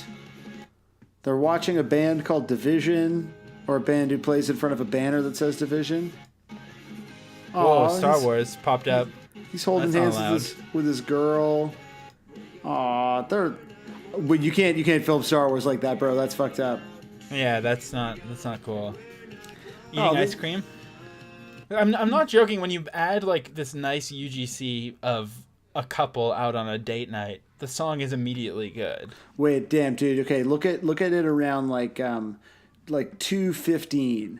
So it's just like a nice photo of like it's this girl. She's like eating ice cream. A girl kind of skips by, and then there's just this beautiful golden retriever who just like licks a sign in the background, like just licks a wooden sign. Just licks a sign. Dogs are so That's fucking really dumb. good. So I don't know. This is great. This makes me love these people. Like they're so Yeah. sweet. Oh, they're having a fire on the beach. What a nice, Aw. good old days that they had, Damn, those days were president. good and old. and also happening right now, and that's the beauty of Wow. tents. Yeah, you could time travel through words. Okay, I should. so That's before- like a cool English teacher thing. Eh? I feel like I would do that. I whip my chair around backwards. You just have like a little ponytail jutting out the back, but the rest of your hair short. Yeah, just so they know that I like get down on the weekends. Sometimes Thursdays. Okay, before we get into covers, this literally blew my mind. This is one of my favorite things that I found in a long time. So this is a cover, but I don't know what the song is. So that's one aspect of it. This is by Paulo Hernando. It has 18 views. It says Good Old Days drums. I don't know what Good Old Days he's referring to. I'm just not sure. So I was watching it today during work, between my various chats and posts and work, and I was skipping around being like, what is this? It almost sounds like The Strokes. So I'm going to play the audio, but I want you to start watching the video at like 1:30, 35-ish. Okay. Just start it there and watch what happens. Okay. Or actually, maybe I'm going to start it. I'm going to start at the 1 minute mark. So you start it there with me. Okay. And then because you'll hear the drums cut out and you'll be like, why did they cut out? So let's watch this one starting at 1 minute mark. Okay.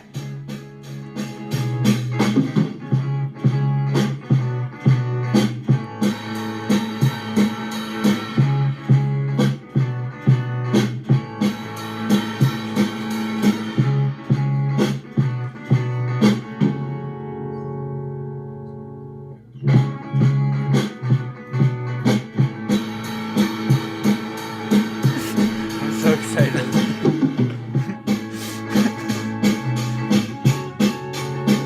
It kind of sounds like The Strokes. Yeah, it's like a Strokes demo or something. Yeah.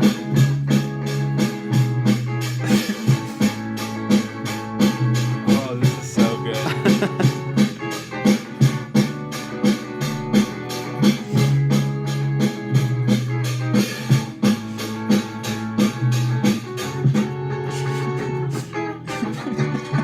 Oh. So his mom came in and needed him to do up the back of her dress. And he was falling asleep like it starts back again. Oh, Paulo Hernando's such a nice boy. It's so fun. I was not expecting that. And the way that she's like smiling and she like steps into frame to do it. Like she knows that he's She's doing she's something. clearly going out. Yeah, Like, like that's a nice dress. she got a nice dress on. She kind of walks in. She's doing like the cute parent smile where you're like, I know I'm on camera and I feel uncomfortable, but it's fun. And just like clearly scoots in, and he just like he doesn't do like a mom. Like he's clearly like no problem. Puts his sticks down, gets up, zips her up, sits right back down, keeps rocking. Right back in the pocket, baby. Damn, what a good boy. I love. Like I was Paulo already Hernando. interested in the foreground of this video because there's so much shit in soft focus. It's like framed quite nicely. Yeah, it's with some very- sort of like recording device. There's a lot of depth to this frame. Yeah. It's pretty amazing. But then, just the like, oh my god, what a gift. So I just need to know, Josiah, because like, okay, this song is called Good Old Days Drums. It has 18 views. It's about 3.5 minutes long. And the point at which his mom comes into the video is actually at like it's at 1:55. So like, how did Hell you yeah. like, I feel like I would, as a less maybe seasoned researcher, open this video, see it wasn't the right thing, see like, okay, it's a guy playing drums, it's cute, it's fine, whatever, but like close it immediately. Whereas you were like, I better watch this whole thing just in case there's like in the middle of a 3.5 minute video, kind of not even a full 10 seconds of like him and his Because like, mom what being if a cute. smiley lady comes in and wants her dress done up, and it's like an adorable human moment, you know? Yeah, you just that's the thing. You do kind of just never know. That's the beauty. Like, and I agree. I ask myself that question all the time. Why am I going so deep on all this shit? But then stuff like this happens, and you're like, damn, I am alive right now. This is Sick. life. I'm so happy that you're alive, man. I'm happy we're all alive. Yeah, I don't know if I am necessarily, but I am. So, the other thing so we're gonna get into covers now. There's not that many, Good. but the other thing that I'm sharing only because it's funny is that this cover opens. This is just a drum cover, but it opens with like a lengthy, unnecessary sketch where like there's music in the background and these three bros are like walking up to practice. They are dressed so much like movie extras ideas of what a punk is. Yeah, like One of them is wearing a Heisenberg crew neck. and like literally like cons that look like they just came out of the box this morning. Like they were like, okay, you guys are rockers, so you're wearing Converse They sneakers. open the door to their practice space and there's a Beatles poster. Yes, rockers. So good. Yeah, like I don't. And then there's like a whole other thing with little drum sounds, and he does like this weird beat. But- this is his warm up. But this is see. just a drum cover. Yeah, like if then the song starts and like 124 he finally starts playing drums. These guys have got to be like, this is like Russian or something, right? Like this is. I mean, yeah. There are definitely some characters on here. Like that the drummer himself is literally just wearing a shirt that says sneakers. And I believe it says Sneakers Original, and it has a DeviantArt drawing of Converse All Stars on it.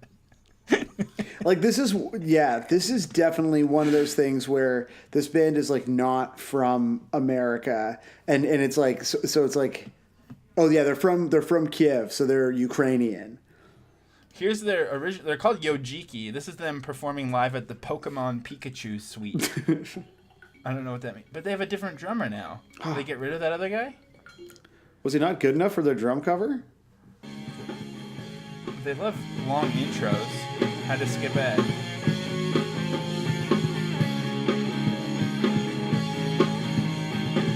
That sounds pretty good. That sounds like Zebrahead. This is basically what Zebrahead sounds like. He was kind of doing some like rapping there in the verse, and I was like, Zebrahead, is that you? Oh yeah, were you telling me that I need to get into Zebrahead? Someone recently was. I think we talked about it on the pod like a long time ago, and then it came up on the socials for an episode that came out much later. I don't think I would have told you to get into Zebrahead. I don't think those would have been words that would have come out of my mouth.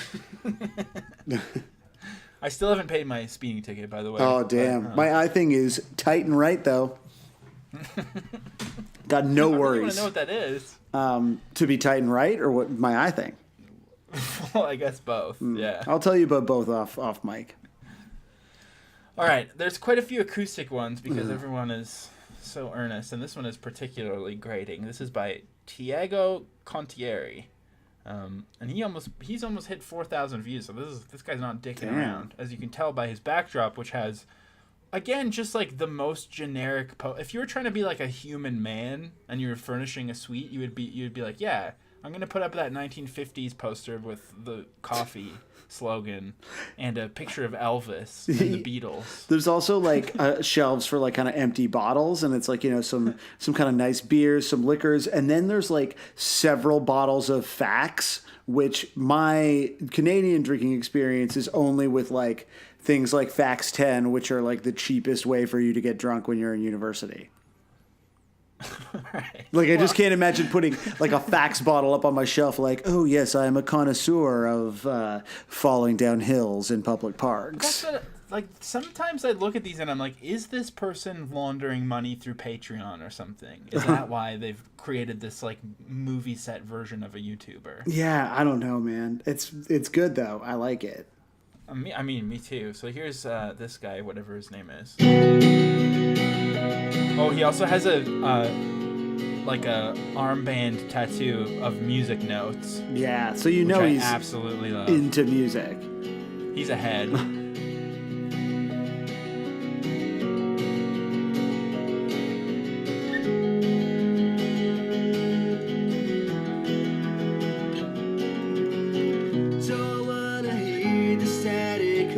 TV screen. Don't wanna live a life of cell phone memories. Where did you go missing? Where did I go wrong? Sometimes I just don't know where I belong. Save yourself from where I was saving. We're not the same. We're chewing a media at all. We've got the good old days.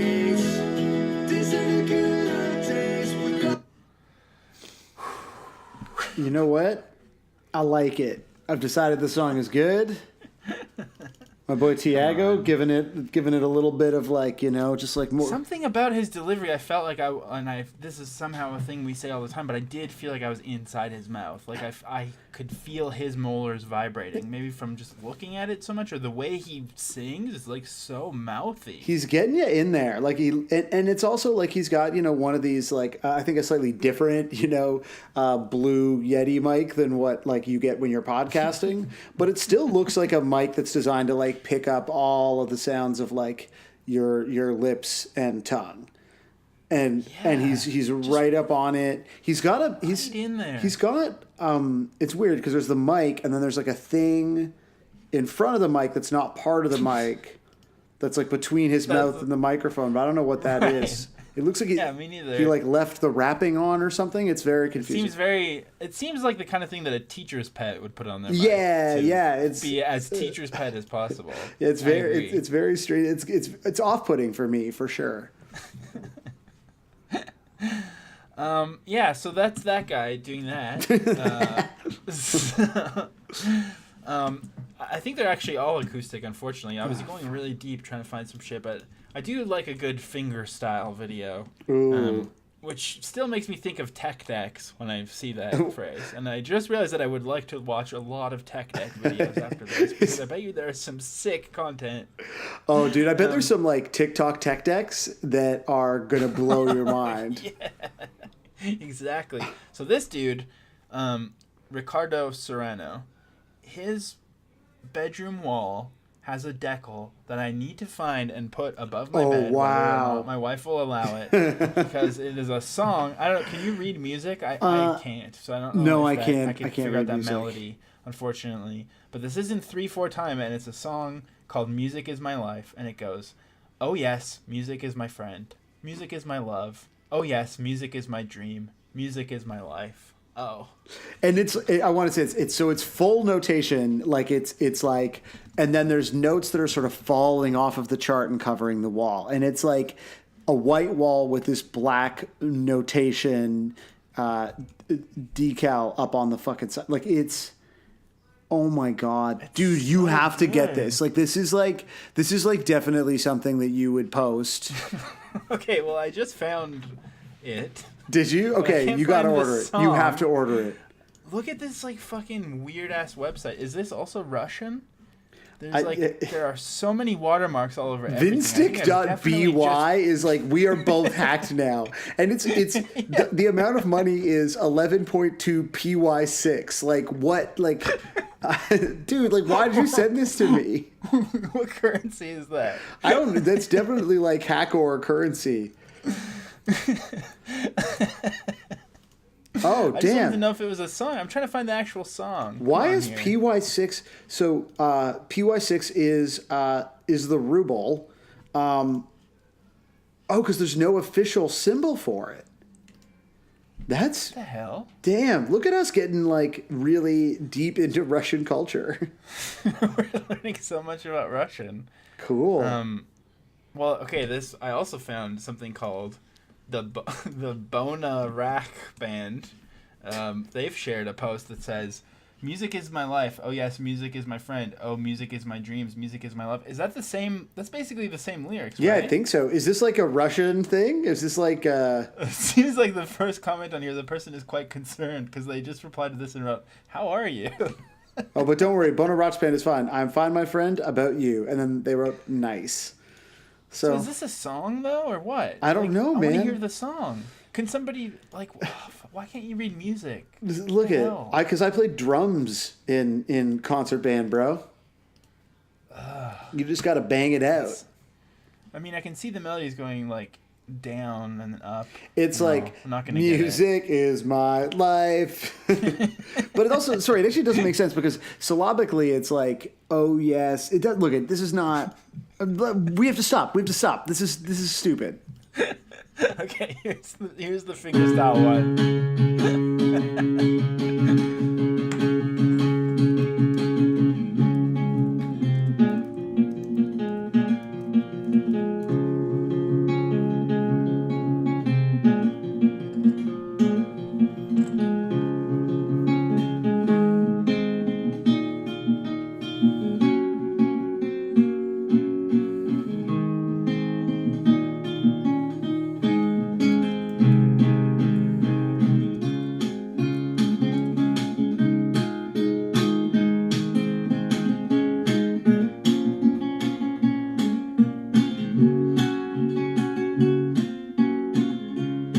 Okay, now I fully love this song. Yeah, it's like that really was nice. So good. That was beautiful. It reminded, and the thing about these fingerstyle videos, or whenever anyone plays anything on a classical acoustic guitar, like the more mistakes they make, the more charming it is. It sounded like, obviously, Kimya and Paul Barbeau and all that kind of stuff. But also, I started thinking about good old Mike Shank from American Movie, the best friend who's always like playing guitar. Hell yeah. Like, he's having a real journey through indie cinema. That's right. Yeah, Chris Smith before he was making Jerry Media propaganda videos. Yeah. It's hard. You can't take American Movie away from him though. So respect. Respect endlessly. I loved that one. It's so good. I'm going to end covers with two different Lucases. Oh. And they're very similar, but only one of them is friends with me on Facebook. So we're going to start with the one who's not. Okay. Lucas Hardy. He's not as good. I don't like him. I mean, he opens with opening credits on the video as if it was like an episode of Peak TV. But, yeah, I don't know. So this is Lucas Hardy. Hope you enjoy my new Blink-182 California Deluxe album cover. This time it's the song Good Old Days. I'm a fair few listens into the deluxe album now and can say I'm loving it. What? Why would you write that sentence? I'm a fair few listens. That's like one of those things where, like someone's like, hey, like one of those dumb Twitter like memes where it's like, if you had been kidnapped and you couldn't actually write help me, like what would you write to let people know something was wrong? This seems like a sentence that you write where you're like, I'm just posting like everything's normal. Oh, I'm a fair few listens into. So it's like, damn, Lucas Hardy is like definitely kidnapped. I honestly hope so. Okay, here we go.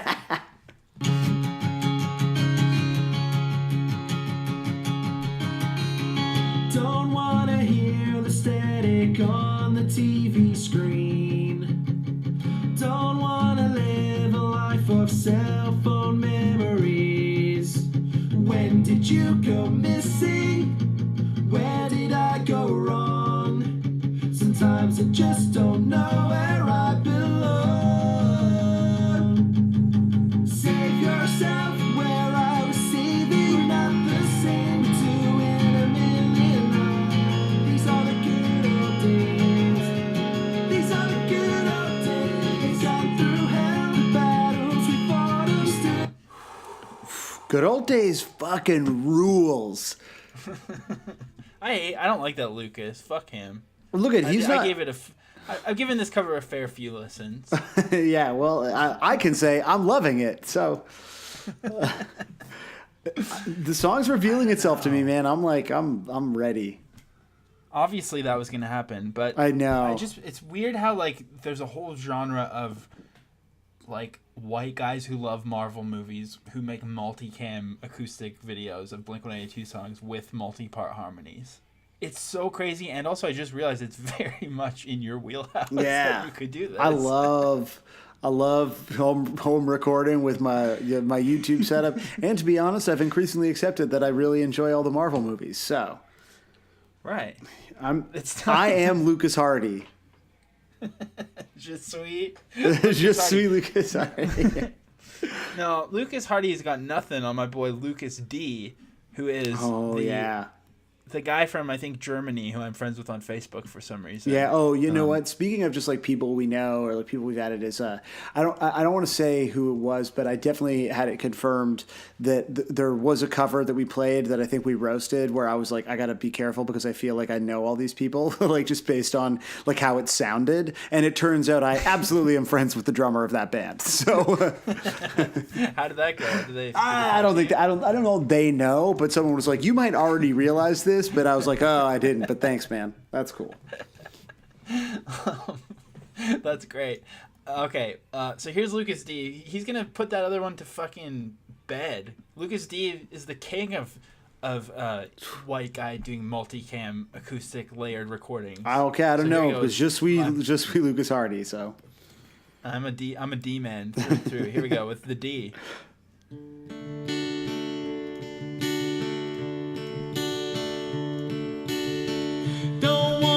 Hear the static on the TV screen. Don't wanna live a life of cell phone memories. When did you go missing? Where did I go wrong?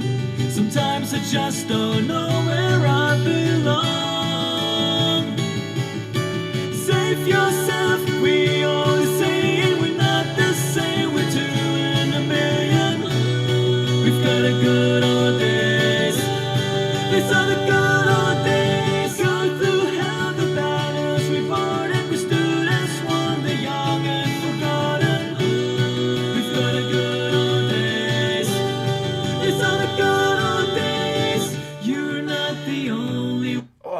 so sick. Dude, Lucas, like, I gotta say, like, yeah, I gotta give it up for the D, man. Like, Yeah, like, damn. I think there's something about him I'm obsessed with because it's like Lucas Hardy is British and a lot of these acoustic guys are American and they all are obsessed with like sort of an American ideal of what it is to be a cool guy, where they have like they need to have like superheroes behind them and beer and like all this kind of stuff, whereas Lucas D has this earnestness that can only come from a European man who has no concept of what it even means to be cool. Like, I feel like he's wearing women's sunglasses and he's sitting in front of a barbed wire fence and it like it's a beautiful shot, but in such a dorky way. Like, Yeah, there's dude. just something so charmingly dorky about it that could only come from a European man. Like, he's definitely gone to the trouble of, like, going outside. Like, this is not the place that he was... It's not just, like, the bedroom where he was recording this, but he's situated himself in front of, like, this rundown fence that is not, like, run down in a vibey way. Like, it just looks like a piece of shit. And he's just, like, sitting in a cheap plastic chair and, like, you know, just kind of, like, having a nice day in the sun. But there's also like little things where you're like, okay, he is doing his version of cool. Like, he's groomed his facial hair. He's prominently showing off his hoop earring. Yeah. And he's wearing glasses that are like he's like so normcore, I guess, is the thing. Yeah, he's really accentuated his soul patch. Like there's like 3 layers to his facial hair. There's like kind of like light, medium, and then thick, and it is at its apex on his. But the on thing the is, patch like, zone. I'm not like roasting him. It probably sounds like I am, but I'm not, because this just emphasizes how earnestly he's covering this pop punk song, and by earnestly covering it in a dorky way, he's making it actually good. Yeah, I totally agree. So Lucas D, I salute you. And you know what? Before final thoughts, Oh, okay. I got a little bonus thing. oh, So I was gonna go down this path fully, but I didn't too badly. But this seems like at least there are so many pop punk songs about the good old days and called the good old days. Yeah. And I thought, man, wouldn't it be funny to make? And I forgot about this, but then when you were talking about how you accidentally made fun of someone that you're friends with, I thought maybe we could do that again, possibly, because this band seems like it could be in your wheelhouse. It sounds like they're really trying to go for like Against Me, Alkaline Trio sound. okay. And they're from Chi-Town. One of them's wearing a cab driver hat, and they're drinking stubby beers in their band photo. Oh, they're really damn. like some lads. Yeah, I've played 100 shows with these guys for sure. So this is the Damn Tracks, and this song is called Just Like the Good Old Days.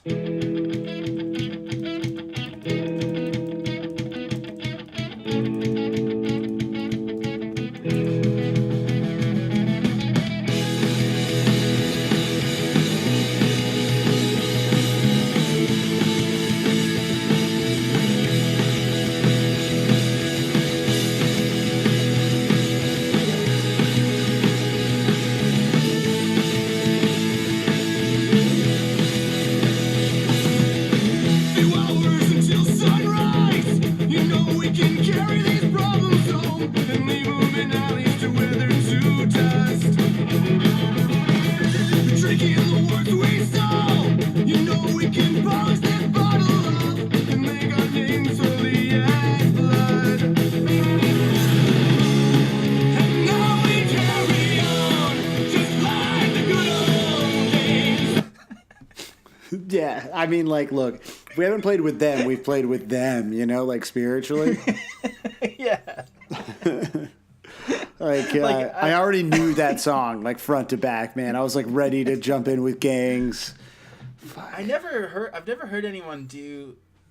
I'm not trying to use a dead name, but it sounds specifically like Tom Gable in that chorus, and I've never heard anyone like ape it that directly, with the like, you know what I mean? Yeah, like it's funny because I feel like she doesn't have like a highly apeable voice, but like that's the closest someone has come to like nailing the sort of like gritty vibrato that that she sort of uniquely possesses for sure. Yeah, like I don't even think it sounds like Laura Jane Grace though. It just sounds specifically like that era. Like yeah. it sounds like a Punk Planet ad come to life. Yeah, totally. It's sick. Like I'm definitely gonna like. I don't like how it looks, but then I'm like, actually kind of like on the sound, so you know. It really does not look very good. No, it looks way more like Stumble Records-y to me. Like it looks like a lot more like a Matador's like rip-off band. Oh, God. So anyways, now we can do final track. Okay, great. So what did we say? Final thoughts. Final chat. Final thoughts. So, Final chat. Josiah, what's your final chat that you'd like to have about the song "The Good Old Days" by the Damn Tracks? Well, all I was telling you earlier on chat was that I was literally homesick for content while I was away. And I feel like it's been really disorienting, but in a good way, to get back into it. I feel like we have talked about the song less than ever before, and I still feel like we're doing the intro right now at this point. So Let's jump right into Good Old Days.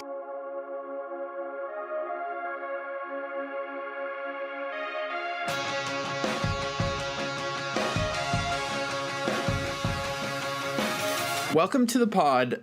Someone whose pod I've been on before, so this is really just cashing a check in return. But this is Drew, a.k.a. Rappin' for Safety, from the Steven Tyler Book Club. Welcome to Blink 155. Thank you so much for having me, and I appreciate you reciprocating the having one another on the show. Yeah, Can I say one thing? It is. I mean, we're talking about a song, "Good Old Days," right? Yeah. Not the best song. It's a little disrespectful. Come on here. I mean, we need the good guests on the bad songs to make it, to make it. I would be a lie to say I'm not a little personally hurt. But that's fine. Well, hopefully, I mean, now I got to ask, like, what song would you have wanted to do? Oh, let me see. I think I'm not reading your mind right now, but I think in your internal dialogue, there's no possible way you didn't arrive at Good Old Days as well right now.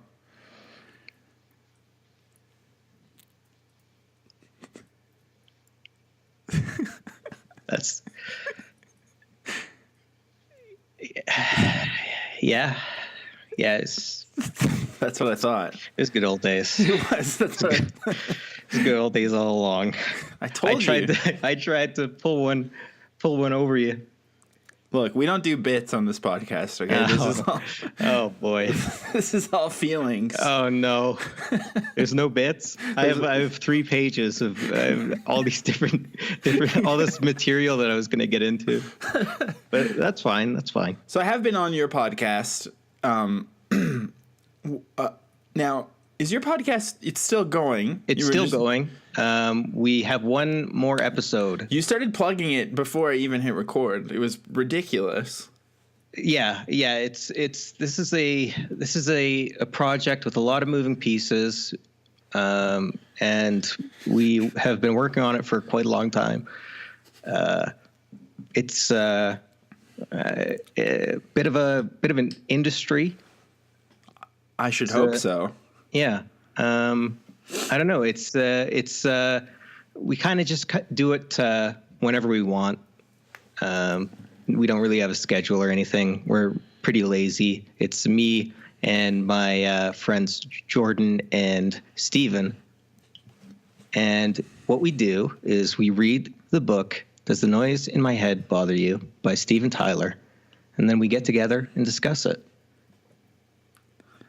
And you do it sort of like it's not really a chapter by chapter breakdown, right?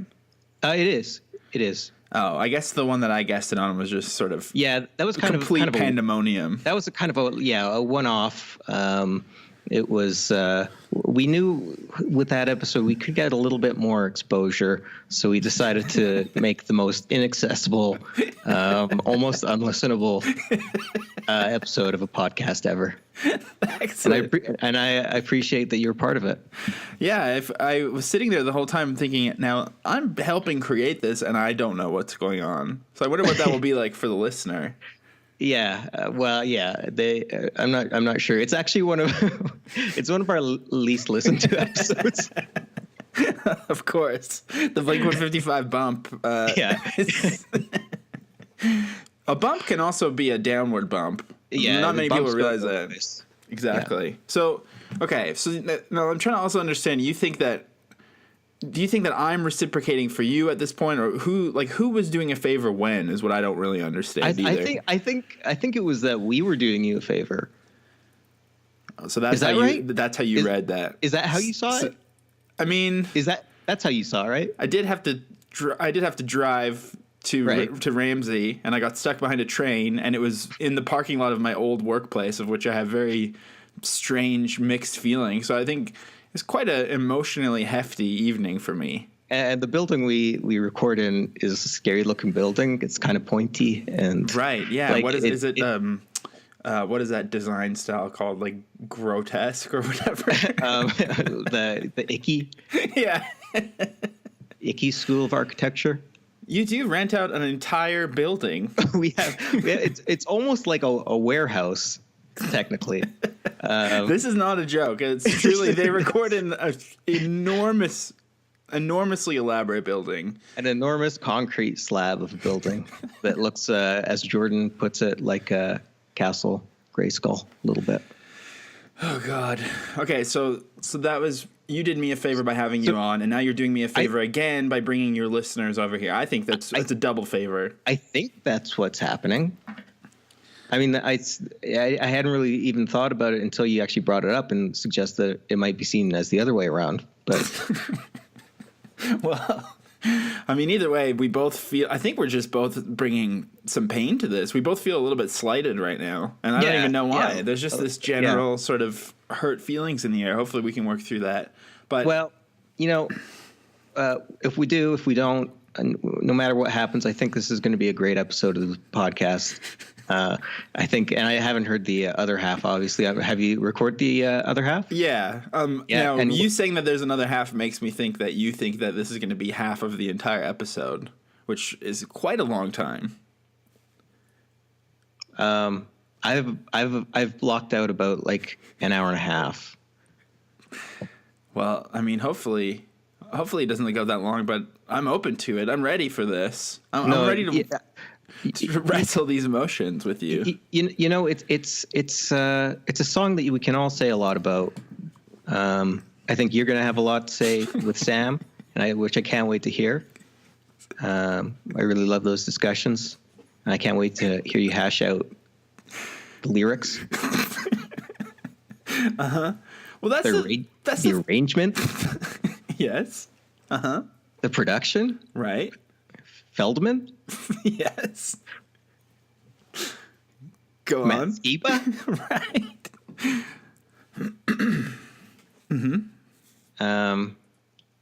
I think The covers, of course, we need to obviously will be a part of it. Yes. What kind of like a pop screen they use? Well, we're not going to get into that, please. But Right. I noticed that you don't use pop screens either, which might be why your downloads are so low. But that's neither here nor there. It's only that one episode that's low, actually.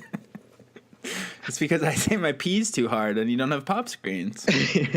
Yeah, I'm pretty sure the episode we recorded with you, I didn't have a mic stand for myself, so I had my microphone wedged into a mesh like cup holder. Yeah, you did. I think I feel You did something that's. I did appreciate that someone offered to buy me a soda from the soda machine in this building. That was a nice. Well, treat.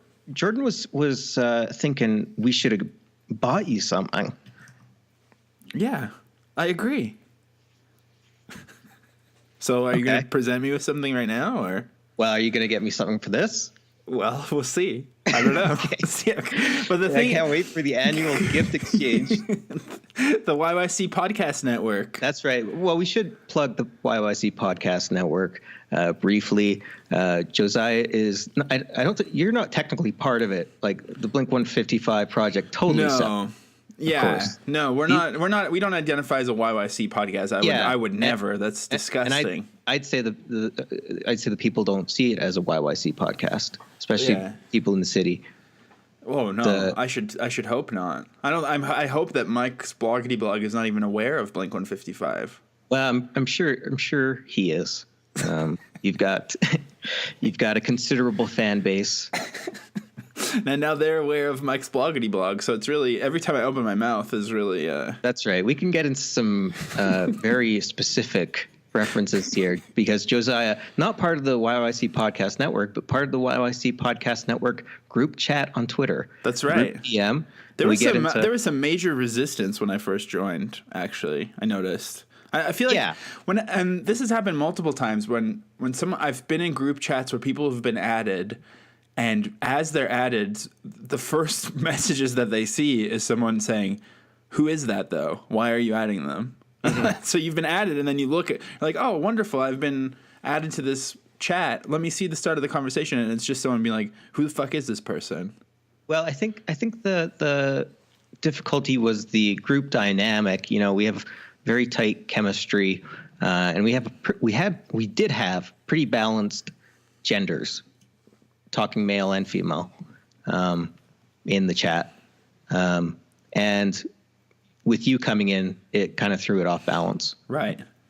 Well, it is so one in, one out, and I think it was pretty clear that they were like, okay, well, we've got him in here, so it only makes sense for Drew to leave. Right. But I've noticed that I haven't seen you leave the chat yet, so. Right. It's just interesting because I think that you're maybe holding the gender balance back by not sort of seeing it's your cue to exit. I'm seen as very non-threatening.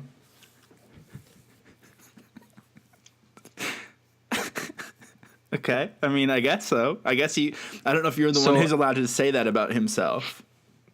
Well, who else would say it? I mean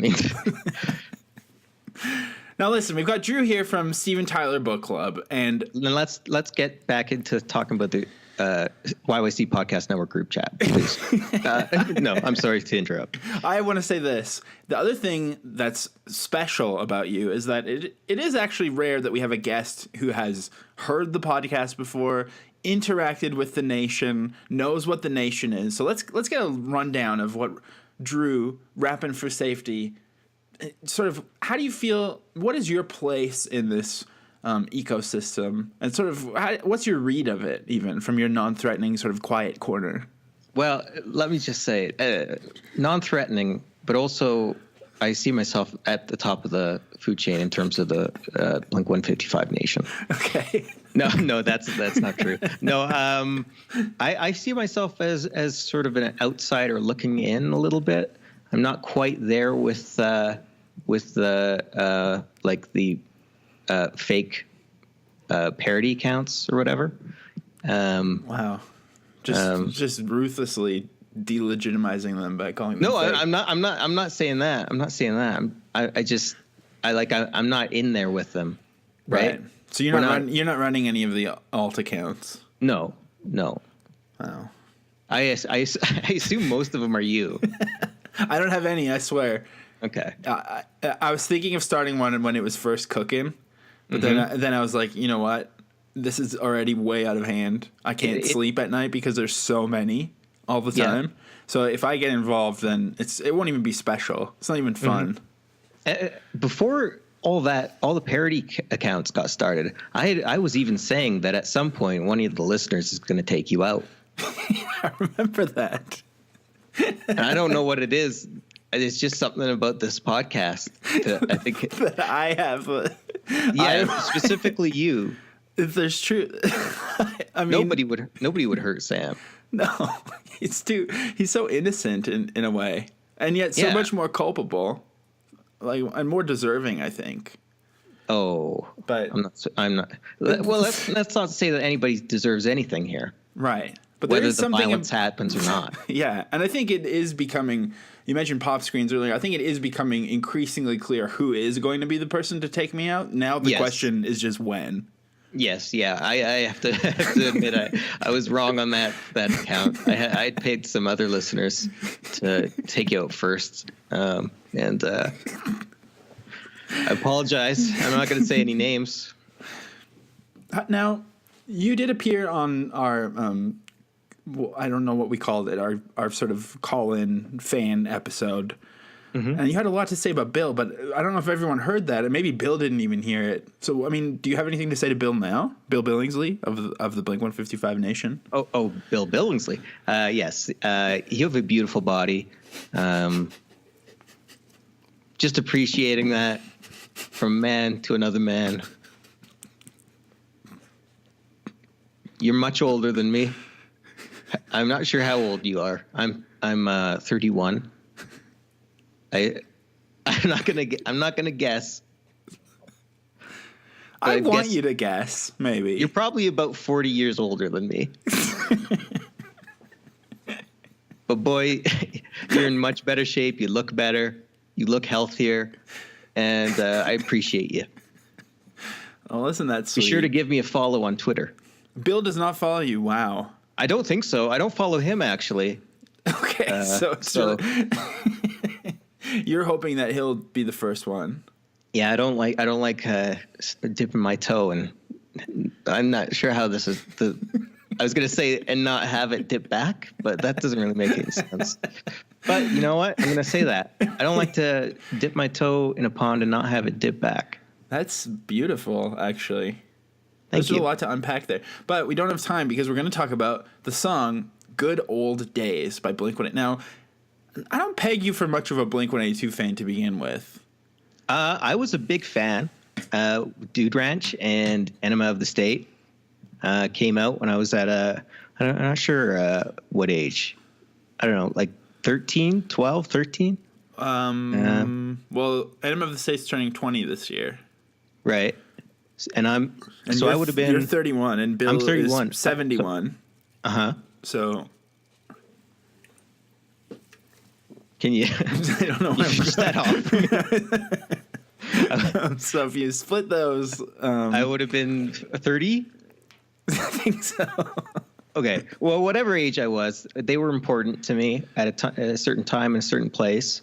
I started to fall off with Blink-182 self-titled album, but I've kind of come back to that with listening to this podcast. It's gotten me to go back and listen to those great albums like Neighborhoods and the incredible singing that's done on the album by Tom DeLonge, which is it's an incredible album because no matter how many times I've listened to it, I still feel like I might hear Tom pronounce a word in a way that's never been done before. Right. Yeah. It's true. true. So I've come to kind of appreciate them a little bit more again. And then California is just kind of a complete zero. And Matt Skiba is 0, I think. But sorry, Matt, if you're listening. I think he might be listening, but he does need to hear that he is a 0. Absolutely. You're done. You're done, Skiba. Well, good thing that then this song "Good Old Days" is not from California, but it's from California Deluxe, which That's right. So Yeah. I mean, Deluxe is better than plain, Is it? is it not? I mean, in the popular use of the word, I suppose. if you're ordering, where would you get Deluxe? Is that a Taco Bell fries thing, or I'm not too sure. I don't eat fast food and I don't own a television, so I can't see the commercials, unfortunately. But let's say that's the case. Okay. So I think generally, though, I mean, even despite you've never had fast food in your life. Oh, I've partaken. Okay. We all We've all stumbled. yeah. Even still, with your limited knowledge of culinary descriptions, would you say that Deluxe is better than plain? Yes. Okay, so we're clear that we're talking about a superior album by your standard right now, California Deluxe. Okay. And so You got me. So then, once again, I'm proven right that I've asked you to come on an episode for a truly top, upper echelon of the band's catalog song. I had never thought of it like that, but now that you're saying it, I think you're right. Yeah, I am right. And this, even though this contradicts everything I've just said for an hour and a half leading up to this, I am right. So Oh, okay. So I know what you're. Okay, that gives me a kind of a. Oh boy, I'm getting a sneak peek here. exactly. Only the guest gets a sneak peek because everyone else has not turned the episode off in a rage yet Yeah. it has already heard it all. So you're the only. It's kind of like the joke's on you because everyone else has already heard all of the context leading up to this very moment, except That's for right. you. Well, I think a lot of them probably turned it off by now. not. I mean, just. I mean, the interview, not the podcast itself. I'm sure well, everybody's listening to the entire, Josiah and Sam portion. I'm sure people who made it to the interview heard all of those like lengthy pregnant pauses at the start and thought, I got to hear where this is going. Absolutely. Absolutely. So good old days. Now, what does that phrase bring up to you? Well, it reminds me of the back in the day, the good old days, actually. Mm-hmm. Thinking back, feeling nostalgic, thinking about that great band who said stuff about dogs coming, and Tom DeLonge in the band. Yeah. I just want to, I got to put it out there. This song, like, it doesn't hit on any level, I don't think. And I'm sorry if Mark Hoppus or Travis Barker or Matt Skiba listen to this, but you guys got to get your shit together. Now, what if Tom DeLonge was listening? What do you think you would want to say to him about it? I'd love to discuss like Skinwalker Ranch. That's a paranormal hotspot in Nevada, which. It's such a filthy sounding name. What, Skinwalker Ranch? Yeah. It is in Nevada. For that to be the first thing that pops into your head, what would you like to say to Tom DeLonge? Skinwalker Ranch. He would know exactly what I mean. He would know. Yeah. But what would you say to Tom about this song specifically? I would say, what do you think about those keyboards? Okay, I mean that's really that might really bring up some emotions with him. Well, I'm thinking they both have the same kind of like preset sound as a lot of Tom DeLonge stuff. Yeah, it's like sort of like just fresh out of the Long and McQuaid. Yeah, you just plugged it in and hit it. Maybe you put like a little bit of delay on it. Definitely. Yeah, it's very garage band. The Yes. program, not the genre of band. Or the lifestyle. The lifestyle. Yeah, it's true. There is one thing that I will repeat from earlier that we've already discussed, but in this song, they rhyme. You were talking about Tom sort of inventing new ways to pronounce words, and I feel like if Tom had sang this song, it would work so much better because they rhyme the word bartered with forgotten one moment. And I think that only Tom could do that. Yeah. And get away with it. Bartered.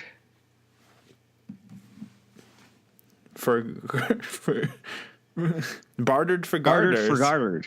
Bartered for garters is something that you would definitely do at Skinwalker Ranch, the strip club in Nevada that you're talking about. That's right. Go ahead, check out Skinwalker Ranch if you're in Nevada. You could barter for a garter. That's right. Okay, so you were thinking of the good old days. Mm-hmm. And yeah, please continue your I just want to know your experience with this song. Okay. Well, I feel like listening to it, I feel like it's a victim of the loudness wars. Oh, those goddamn loudness wars. And if you are somebody like me who's posted on the Steve Hoffman soundboards, the audiophile message board. Is that a pro BMXer, Steve Hoffman? No. Didn't he have an N64 game? No, you're thinking of Matt Hoffman? Oh, okay. Are they related or? Yeah. Matt Hoffman is Steve Hoffman's dad. Wow. So he bucked his father and became a audio engineer. That would happen, wouldn't it? Like, yeah, because you always rebel against your parents, and if your dad is a cool ass, a rock star of the BMX pit that everyone worships, you'll be like, I'm not into this. I want to talk about the loudness wars. Yeah, that's right. So is this for real? You've posted about this before. You're upset about the loudness wars because I gotta say, Oh my God, yes. I'm pro loudness. Really? I just don't care about audio fidelity anymore. I just want my head to hurt. Okay. Well, then this, I think, is a great song. If you love headaches. Right. But please, this is not my guest segment. I had my opportunity to speak out about this 3 years ago or whenever it was I went on your podcast. So I'd like to hear your take on the loudness wars and how this song is particularly victim to that nasty compression that you hate so much. Well, when the chorus hits, it's like you have the guitar, the drums, they're so loud you can hardly hear the bass. The keyboards are like the same height. Man, you get, here's what we call it. We call it ear fatigue. That's what we on the message board call it. And like I haven't done a waveform on this. I haven't looked at the file. The Okay, I waveform. specifically asked you to do that, but Okay, well. go on. I haven't looked at it, but I bet if you were to take a look at that, you'd see some peaking and clipping, and you'd have a real rough time. You'd have a rough time just looking at it. You just have, you'd have just a real rough time You need looking to at it. shield your eyes. Yeah, basically. Okay, I mean, It's a little bit like looking at like an arc welder's arc. If you stare at it too long, it's almost like you've got splinters in your eyes. And this is what it's like looking at the waveform of this song, I assume. right. And the guys at the Steve Hoffman audiophile sound message board could back me up on that. I would Check it out. Check out Monster Cables as well. the product. Yeah. Check out Monster I was always Cables. told that monster cables are just you're getting highway robbed with those. Just all in the branding. Just go on Kijiji and order them from some person in their garage. Who? Someone on. Then also, this is the second time I've talked about Kijiji on this episode. Really? What did you say before? I can't remember. No, not with you. See what I Oh. mean? You're in the dark. This is. Okay. Nice. Yeah. I can't wait to hear what you talk about for Kijiji. Maybe that's where they bought the keyboard for the song. It's very Kijiji sounding keyboard. I think you're the first person to ever bring up compression and loudness wars, which makes me realize just how stupid we are and our podcast is, because that's got to be one of the defining characteristics of why I don't like listening to John Feldman's production without realizing. Yeah, I think so. So I think what you should do is go down to your local library, get a book on audio engineering. And Well, I just got to start say, my local library is the fancy YYC library. the new library. So I don't know if they'll have that because they mostly have selfie walls. Right. I haven't been there yet, but I just can't wait to go there and take some selfies. Yeah, there's selfies. There's you can get an oat milk latte if you want. Oh, okay. They have oat milk horchata actually there. Interesting. They should have a food truck day. I love the one thing I love about YYC is all the food trucks. I know, it's amazing. I would love it actually. I mean, they don't have craft beer at the library, but if they did and they could do a Crack Max tap takeover, Oh, okay. I think that would be really interesting. I'd love that. Ladies and gentlemen, go check out Crack Max. Go check out Crack Max. Check them out. Local talent. Yeah, this is a real YYC heavy episode now. That's right. And I have to mention the YYC Podcast Network podcasts. I failed to mention them. Oh, yeah, So so let me the- just drop them right here. It's Steven Tyler Book Club. Sports Are Gay. And Come the on, Alberta you don't Podcast. just say things Well, like that. Hey, Drew. it's a podcast. It's a gay podcast. That's again, you don't need to speak like It's- that on here. All right. You know what? You're deliberately twisting my words.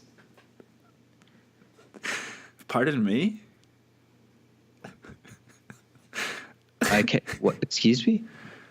I believe okay, so that is true. Drew was saying it, he was sort of like, I could tell he was saying it in a mocking way, but the podcast is called Sports Are Gay. That's the name. That's the name of the podcast. You were just saying it so flippantly that it just really did sound like you were saying your I was opinion saying, of sports, not. a hate speech thing. Yeah, that's what it's. Well, it's been known to happen. And what was the final one? Alberta Podcast. Great title. It's a great podcast. And not in the YYC Podcast Network, of course, but in the group DM is Blink 155. That's right. Sort of the pop-up heir to them all. Yeah, it's kind of a father figure, and a mother figure. Yeah, and that's why I balance out the group DM so well. That's right. Yeah. So, do you have anything else to say about this song? There's also I feel like I'm gonna sound like a sound guy. You really actually, in general, do sound a bit like a sound guy. So I think it's fine. Okay. I don't know. I feel like I always see you post like a lot of classic rock stuff on Twitter. I do post a lot about Kiss and David Lee Roth. Do you post about a lot of David Lee Roth? Yeah, that's very sound guy-ish. Are you a sound guy? No. Let me say this. I was trying to say this earlier. We've said some things that are a little bit jokey here. But the absolute truth is that the Steven Tyler Book Club is recorded on like a portable battery-operated 8-track, and the episode that I was on ended because the batteries died. that's a genuine truth about that podcast, is that it's actually quite analog of you, and I guess that is the kind of thing that someone who's against the loudness wars would use. It's a little punk rock, weird portable battery up. Are those like C batteries in there, or? No, they're just regular old AA's. You can get them down at the store. So why didn't we get some? Why did? I think we were just about out of steam, anyways. Don't you think? I think so. Yeah. Yeah. Okay, so you're worried that you're going to sound like a sound guy. But here's the other thing, is that there's very obvious auto-tune during the bridge on Mark's vocal. Shame on you, Mark. Shame on you, Mark. I know you're trying to. I know you want to get him on the show, but I'm not gonna. I've held back this whole time. Yeah, I can hear it. I always stop myself because I don't want to alienate him. I can sometimes. Please go ahead. I just think that it's, again, you come in here with your punk rock attitude, your Matt Hoffman / Steve Hoffman hybrid of extreme sports / audiophile knowledge, and you come in here with this sort of expertise attitude, and then just start basically shitting where I eat, talking trash on the Hop Man, and now what am I supposed to do? I gotta do me. You know what? I respect it. That's fair. You can hear me holding back, is what you're saying. Yeah, what I was gonna say is I can hear you bite your lip at points. The show. It sounds like you're biting into a piece of celery, which is it's so weird. Well, Calgary has a famously dry climate, so That's my true. lip sounds like that. That's true. I keep mine moisturized. Yeah. I don't. You would. So I do. I have moist lips. Do none of your classic rock guys ever flirt with autotune? Sure. But I say shame on them. But is it one of those things? I've seen quotes before where people say, and this is basically just tied to the grotesque double standards that women face in Hollywood. But I've seen people say, when you criticize a female actor, I'm not going to say actress because I'm past that. A female actor, you see one in a magazine where they're talking about how she got plastic surgery. Well, the thing is, everyone got plastic surgery, but they just had like more expensive plastic surgery. So you're only noticing it because she got bad plastic surgery. So would you rather live in a world where you could never tell that there's autotune, but there is all the time, no matter what? Definitely. That's so naive. Well, look, I have to have some sort of, innocence, I mean, yeah. This world is so sick. I need that one thing. I need to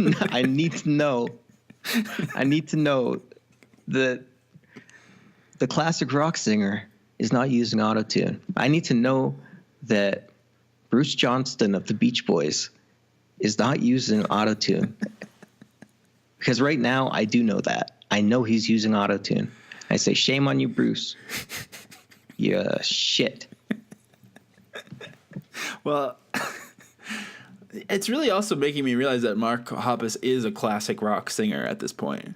Yeah, he is. He is. He's up there with Steven Tyler, David Lee Roth, Paul Stanley, Bruce Johnston. Bruce Johnston. That's right. Rod Stewart. Please. Let's just name singers. Please keep Let me just going. get on. Let me just get on Google here. I would love for you to keep going. I'm also going to need you to send me that URL for that message board because we can maybe get a little takeover going on there in there with the nation. I just searched lead vocalist and look at this. Chester Bennington, Chris Cornell, Freddie Mercury. Oh no! What's going on here, Google? Google, come on, Figure it out. those guys But are all. it is Chester Bennington's. Well, those guys are all probably the first results because they all rock ass. Yeah, well, it's a year from his passing today, so it's very sad. Passing. What? Away. Oh. Chester Wait, what? Bennington?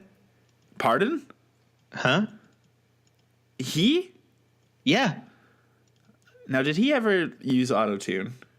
Chester Bennington? Yeah. I'm not going to besmirch the man. Okay, so autotune is another gripe that you have with this song. You're very hard to... Is there anything you like about the song? I am very hard on it. You know, I like some of the drum parts. Oh, boy, here we go. Yeah, Uh-oh. okay. So Travis Barker, I think, is way up your alley if you're loving... I don't know if you like Motley Crue, but I feel like he is sort of... Travis Barker is definitely the most classic rock member. Yeah, definitely. But I'm actually not a fan of Travis. But the drums on this song, I liked. But it's You're more not the a fan of drums. him personally, or you're not a Yeah, fan of his his- drumming his- usually? His drumming. I don't really know his personality. I read his book, and it just was, I don't know. It didn't click with me. Really? Yeah. Well- It clicked with you? I think so. I mean, Okay. in the sense that it was by a drummer, and so there's a lot of clicking going on, Click tracks and all that. metronome, whatnot. Yeah. Yeah. I thought that when I read the Travis Barker book, I was like, wow, this guy's a filthy pig. Until I went to the Steven Tyler Book Club and was like, oh my God, Travis is a saint. Yeah. Yeah. Well, after the Steven Tyler book. I mean, really quickly, I'd love to hear, maybe just our listeners might want to hear just a few things that Steven Tyler's guilty of or that he's admitted to in this grotesque manual. Well, probably the most infamous one was he took custodianship of a young lady who was, I think, 16 or 17 at the time. Took her from her parents and basically took her on the road. They eventually got engaged. She got pregnant, and then he left for tour. She accidentally burnt the house down, or their apartment, and suffered smoke inhalation and had to get an abortion. And Oh my God. he almost immediately abandoned her. That's the big one That's in the book. That's in a book that he wrote about that himself. he wrote. Yes, that's right. Yeah. Yeah, that's the one that comes to mind right away. And that's why I say that that's why you can hear me biting my lips sometimes, because I have more self-control than to admit those sorts of things. That's right. Yeah. Otherwise, you'd be admitting things like that all the time. Sometimes self-censorship can be valuable, actually. Yeah, I think so.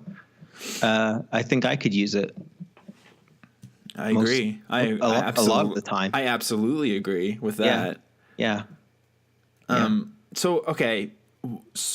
I mean, I've seen other people say they like Travis Barker's drumming on this song. Is it more tasteful? I don't like that disco beat that he's doing, so that I was already turned off. Okay, I like the kind of intro with the muted drums. I don't know, man. So you like the drumming when there's much less of it. Much less. The more drumming there is, I think the worse it becomes, which is the problem with a lot of Travis Barker's playing, I think. Yeah, Especially on California. I agree with you there, but we are talking about California Deluxe, which is, in name alone, proof that it's the better one. It is better. The drumming is better on the deluxe album. I bet you there's probably less. Like I think they just like shat out this album in an afternoon, probably. Yeah, I think so. And regular California was like 2 afternoons. Yeah. Well, Feldman's a taskmaster. Taskmaster. Well, he is a taskmaster with all that goddamn auto-tune. That's right. You got him. Okay, so where do we go from here? I'd like for you to speak directly into the mic and address Feldman and address the current lineup of Blink-182. You've already spoken to Tom, in your own way, but I'd like you to just address Blink-182 and just say whatever you have to say to them. You guys are...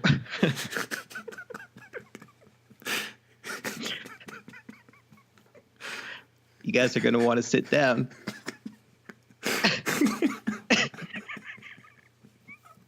Okay. I think they're sitting, probably, right now. I think you guys need to look in the mirror and figure out what you're about again. Mark, you need to get on the phone. Talk to Tom. Get Tom back in the band? No. Just talk to him. Don't read into what Drew's saying to you right now. Just talk to him. Have words. Maybe get lunch. And it doesn't have to be anything fancy. You guys sit down, start building that friendship back up again. And if you play in a band again, that's cool. But the important thing is that you guys reconnect. Amazing. Travis, I'm not sure what to say to you.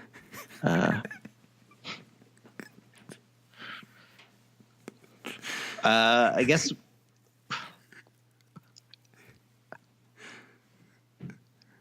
Tim Armstrong, like, what is he like?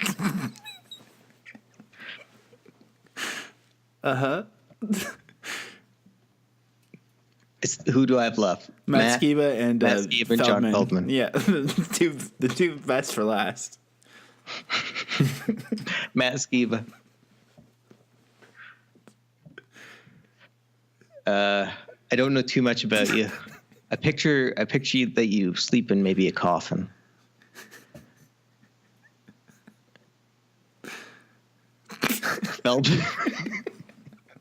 Feldman, Goldfinger, what a classic group and what a classic film.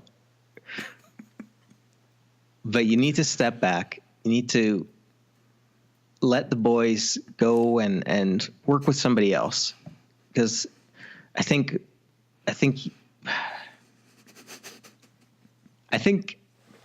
this isn't a good fit. It's your stuff is it's just a little too slick. And Blink-182 are a slick band, but it's just a little too slick. You understand? With the na-na-nas. The compression. It looks like he doesn't understand. He doesn't understand. Feldman, get up. Now you get out. Well, that's it. And you know what? My batteries are running out on my recorder. So, okay. Yeah, we're going to have to call it there. All right. Don't wanna hear the static on the TV